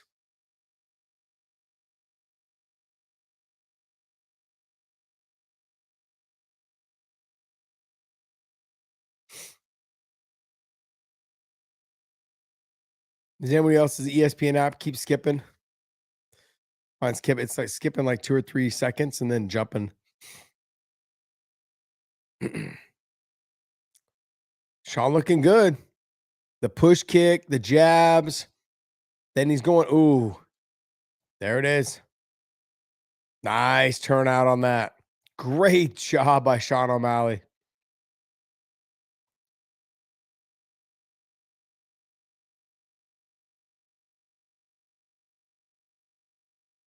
He's just having a great performance right now. He's definitely winning round 2, but the problem is we're only 2.5 minutes in, and not enough has landed cleanly. Like Sean's winning, but if Merab gets a takedown, lands a couple of good elbows, or he's able to control the round for the next minute and a half or 2 minutes, I should say, then it's easier to give it to Merab. And that's where Merab he wins the end of the round. He did it a little bit with Umar. He's done it before in the past with some of his past opponents. There's a lot of herky jerkiness in the first portion of the round, making you work, making you move. And then, at the end, he forces the takedown. He puts the pressure so much at the end of the round, the last minute and a half, whatever it is, until he gets the takedown. There it is. Oh, great job by Sean. He was able to, straight left. Beautiful. I love how he threw the right hook. It wasn't going to land, so he switched and he walked it forward and threw the straight left. Beautifully done.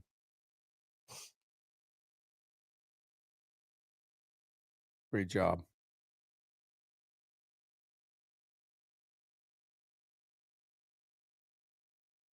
Sean fighting long.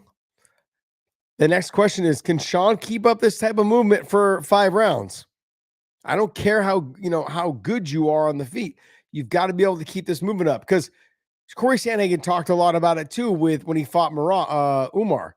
He's like, when I fought Umar, I was moving all around. He's like, and then I got tired as the fight went on, and then the takedowns came easier. Oh, he's got to be careful, man. Merab with the big swinging shots, and he keeps moving backwards with his chin up. See, this is the difference between Aljamain Sterling and Merab. Aljamain Sterling, like if it didn't go his way on the entry every single time, he would back out and like try to re-enter. Whereas Merab, if he misses or if he doesn't get the entry he wants, he wings with big shots. Now that leaves him open to be countered. But I think because he's always pressing forward, people are concerned about the takedowns, that they really are afraid to drop their hands. So they won't drop their hands to the last second because they don't want to get knocked out or they don't want to get taken down. Sean missed that one by a mile. And there's that spinning back. Oh, nicely done. Merab just fighting at a reckless pace, man. Reckless pace. Look at this guy. He's a freaking ant. Like they call him the machine, bro. It's insane. Insane.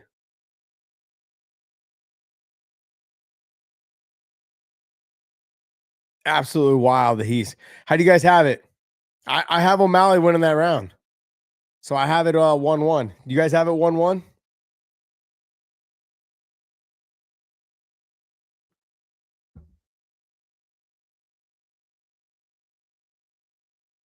Mm. 2-0. Poi Troy. You have it 2-0. Yeah, it can go either way. Yeah, that was a big shot by Merab right there. You could have it. I could have it 1-1, or I see Merab hit him with a beautiful shot right there too. Sean's, he's backing away with his hands down because he is doesn't want to get taken down. That's kind of cool. You see Hunter Campbell with Trump chatting it up in the middle of the fight. Look at this. Oh, Sean almost landed that beautiful shot. Look, Sean's takedown defense is obviously 100% better than the last fight. You go back, it seemed like every time Merab touched his legs, he took him down. Gotta watch this triangle. Oh, them tall, long, skinny legs. Big takedown by Merab. Okay, so we've got some people right here, right? Korean John on their screen there is basically saying it's 2-0. Some people have it 1-1. Razor close second round. I mean, it could have went either way. I'm just gonna say for fun, I'm gonna give it 1-1. I think it's 1-1.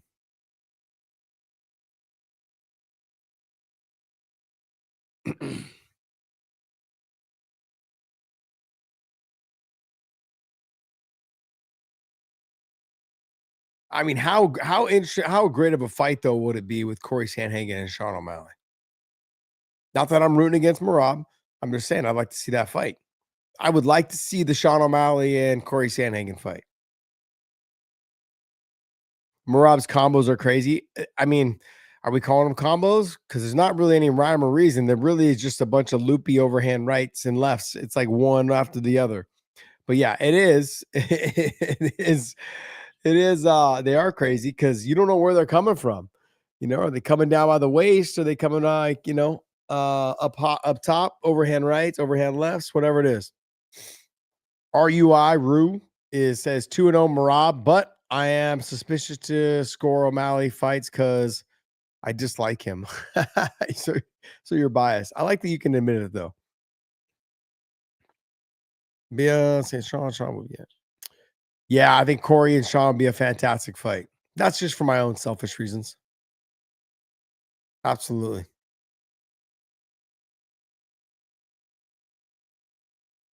Rob doing a good job on the top position right now. He's winning this round. Like, not a lot of damage being done, but a lot of control.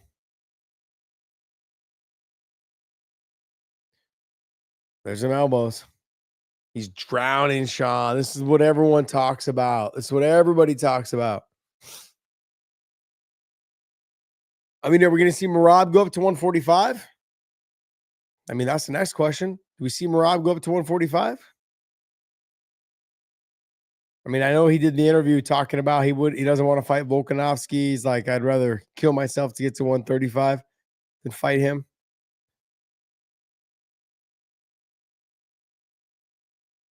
Yeah, I would agree. Chiba, that's exactly what I said earlier in the show.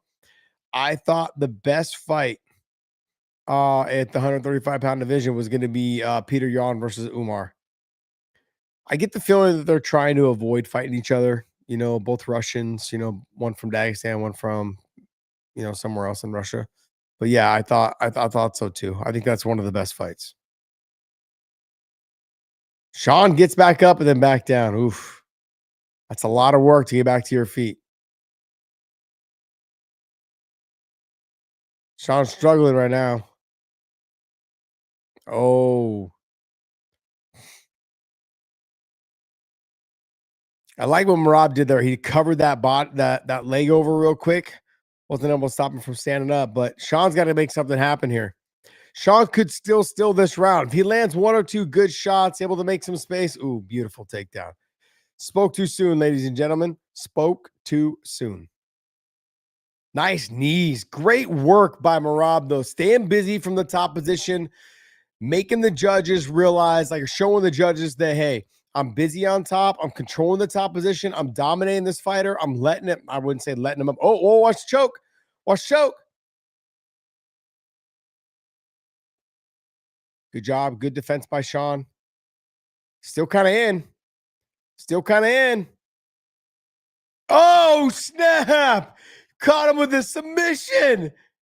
Oh, man. I think if you guys would have taken that bet, that would have been like a plus 800. Plus 800. Holy cow.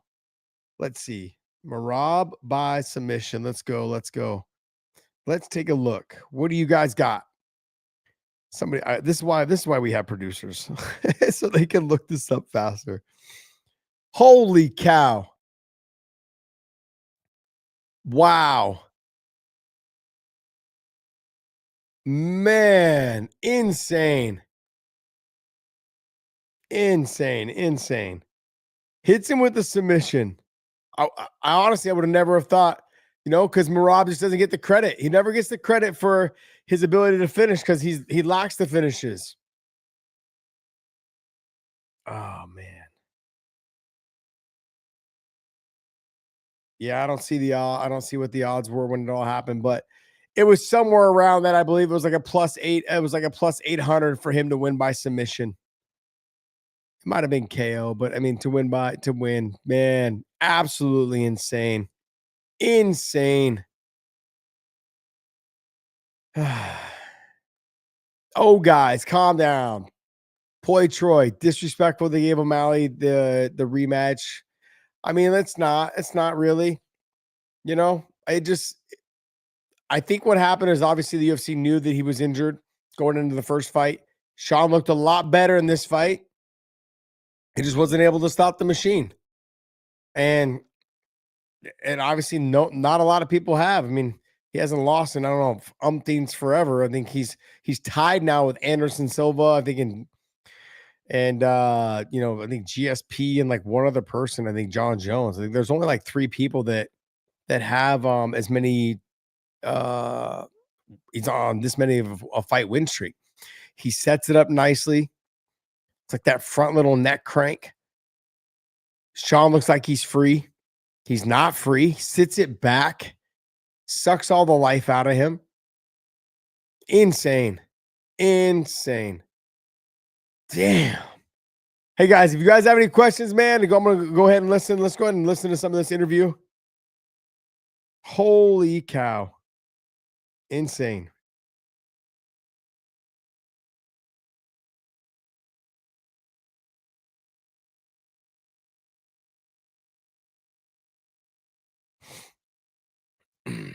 Wow. Just a great performance. You guys got to tip your hat to Merab. I would like to pronounce his last name, but Dvalishvili is just a great performance, man. Absolutely insane. I love it. Sean looked fantastic. He got caught, but I think you could tell that Merab was starting to take over. And if I'm Dana White, you're thinking to yourself, you got the win, you got the finish, you did what you couldn't do in the first fight against someone who was injured. You came back and did it. I mean, absolutely insane, amazing, great job. Kayla gets the win. Merab gets the win, defends his title. Juliana Pena loses the title. We had some great fights, man. Absolutely amazing. And if you guys can tell me exactly what he's saying, I'll go ahead and chat about it a little bit. If you guys have any questions, let me know so we can talk about it before I hop off. I want to go ahead and get some of your guys' questions in while I can. Dun, dun, dun. Throw some. Do you think Umar can win? I think Umar can win in a rematch. Batista versus Merab. Let's not get ahead of ourselves. Batista, no, not just yet. I thought he looked great against Patchy Mix tonight. Fantastic performance by Batista. But no, I'm not ready to say that's ready for that fight. Obviously, it's going to be Corey versus Merab next. It's already been talked about. And I think Corey deserves it. Corey's a stud. Corey stepped up and fought Umar when none of the other guys at 135 pounds would fight Umar. And he came out, he fought him, he came up short. Umar got the title shot, didn't get it. And, hey, it is what it is. That's what you do. But yeah, very inspirational. I love what I'm seeing with Merab. He's making himself like more relatable inside the social media platform for fans to love him and like him. And I think that him as a fighter is obviously spectacular. He's got a however many win streak. I think it's 14 now. That's a lot, man. He's doing it in the toughest organization in the world. He's fought everybody under the sun. He sat aside so his friend could be the champion for a while and never challenged his friend, said, we'll be friends forever. I love that about him. I thought it was ill-advised, to be honest. I criticized him a little bit going, hey, man, when it comes to the title, this is life-changing money. He stuck by his guns, stayed loyal to his boy, Aljo. I don't know, man. Just how do you not like him? How do you not like what he's doing? Great performance against Sean O'Malley. I don't know. But Sean looked better. Sean looked a lot better. But before we criticize Sean O'Malley, I mean, like, Merab is just right now on a different level. He's operating on all cylinders. He's truly focused on this fight. And everyone keeps saying Merab versus Mighty Mouse. Let's not forget that Mighty Mouse lost to Dominic Cruz because Dominic Cruz is the bigger fighter. And so, like Mighty Mouse he's a small guy, a fantastic fighter. I got him up there on my Mount Rushmore, but he's a small guy. And I think him against Marab, these guys now over the time, like back when like I said, when I first fought in the UFC early 2001, 2004, that was that I was considered. You hear Joe Rogan say, like, Josh is one of the biggest he's the biggest lightweight I've ever seen. He's so big, this and that. I'm like the smallest guy. If you compared me then to the guys now, these guys are enormous, enormous. So great performance by Marab. Absolutely spectacular. Absolutely spectacular. You cannot knock it. You can't. I thought he's just famous. It's fantastic, man. Fantastic performance. So if you guys have any questions, man, throw them in there. I got about another probably 2 or 3 minutes. But I thought this was a great night of fights. If you guys were going to rate this card, give me the rating. What are you guys rating this card? If out of 10, the whole card, top to bottom. Give me the rating. Drop the rating in the chat. Let me know what you guys think. Let me know what you guys think. Drop the rating in the chat. Yeah, Marab is a stud, man. Absolute stud. He's unique. He's loyal. I mean, just, absolutely insane. Incredible. Incredible. So good on him, man. I'm looking for it. Corey's got his work cut out for him. Corey Sandhagen's got his work cut out for him. The good thing, you said it's a 7, 7.5, 8, 7.5. Yeah, I mean, I would put it. Chiba has it at 7.7.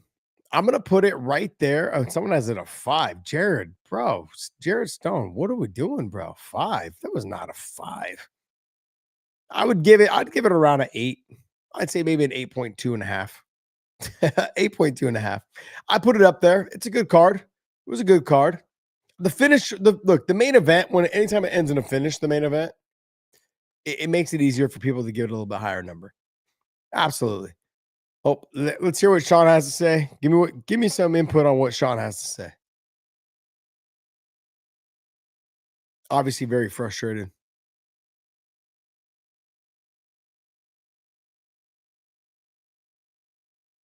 Yeah, yeah. Man.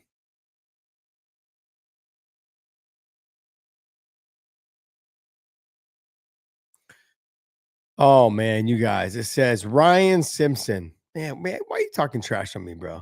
Why are you talking trash on me? Huh? Man, what do you mean I don't know anything about the UFC? Come on. Come on, man. Come on. I am a regular viewer of the show. Okay. Thanks, Alejandro. Love you. my man. This card was decent for sure. I thought it was a good card. Yeah, Patchy Mix looks like he shouldn't be in the UFC. Yeah, tonight he did. He did. I'm gonna give him a pass on tonight, only based on the fact first fight in a obviously very big promotion, in the biggest promotion. Not only that, taking the fight on short notice because he got the call. Hey, come take this fight. Stylistically, this fight he should have won.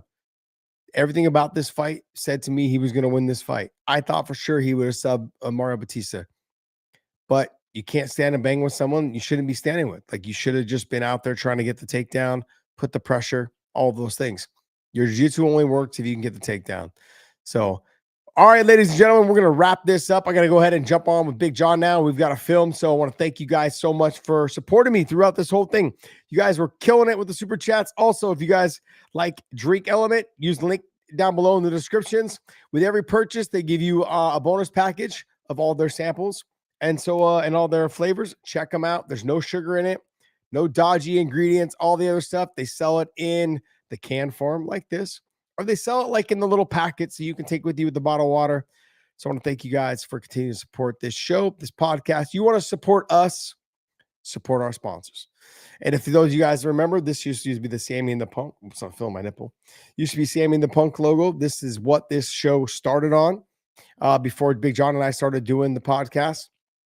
This channel was the Sammy and the Punk podcast. For those of you guys that were following us way back when, I salute you. And I'm going to wrap this up. And hey, man, we're out, man. Great job tonight. Great work. Enjoyed this 3 hours with you guys. And let's do it again. We'll talk soon. You guys have a good night.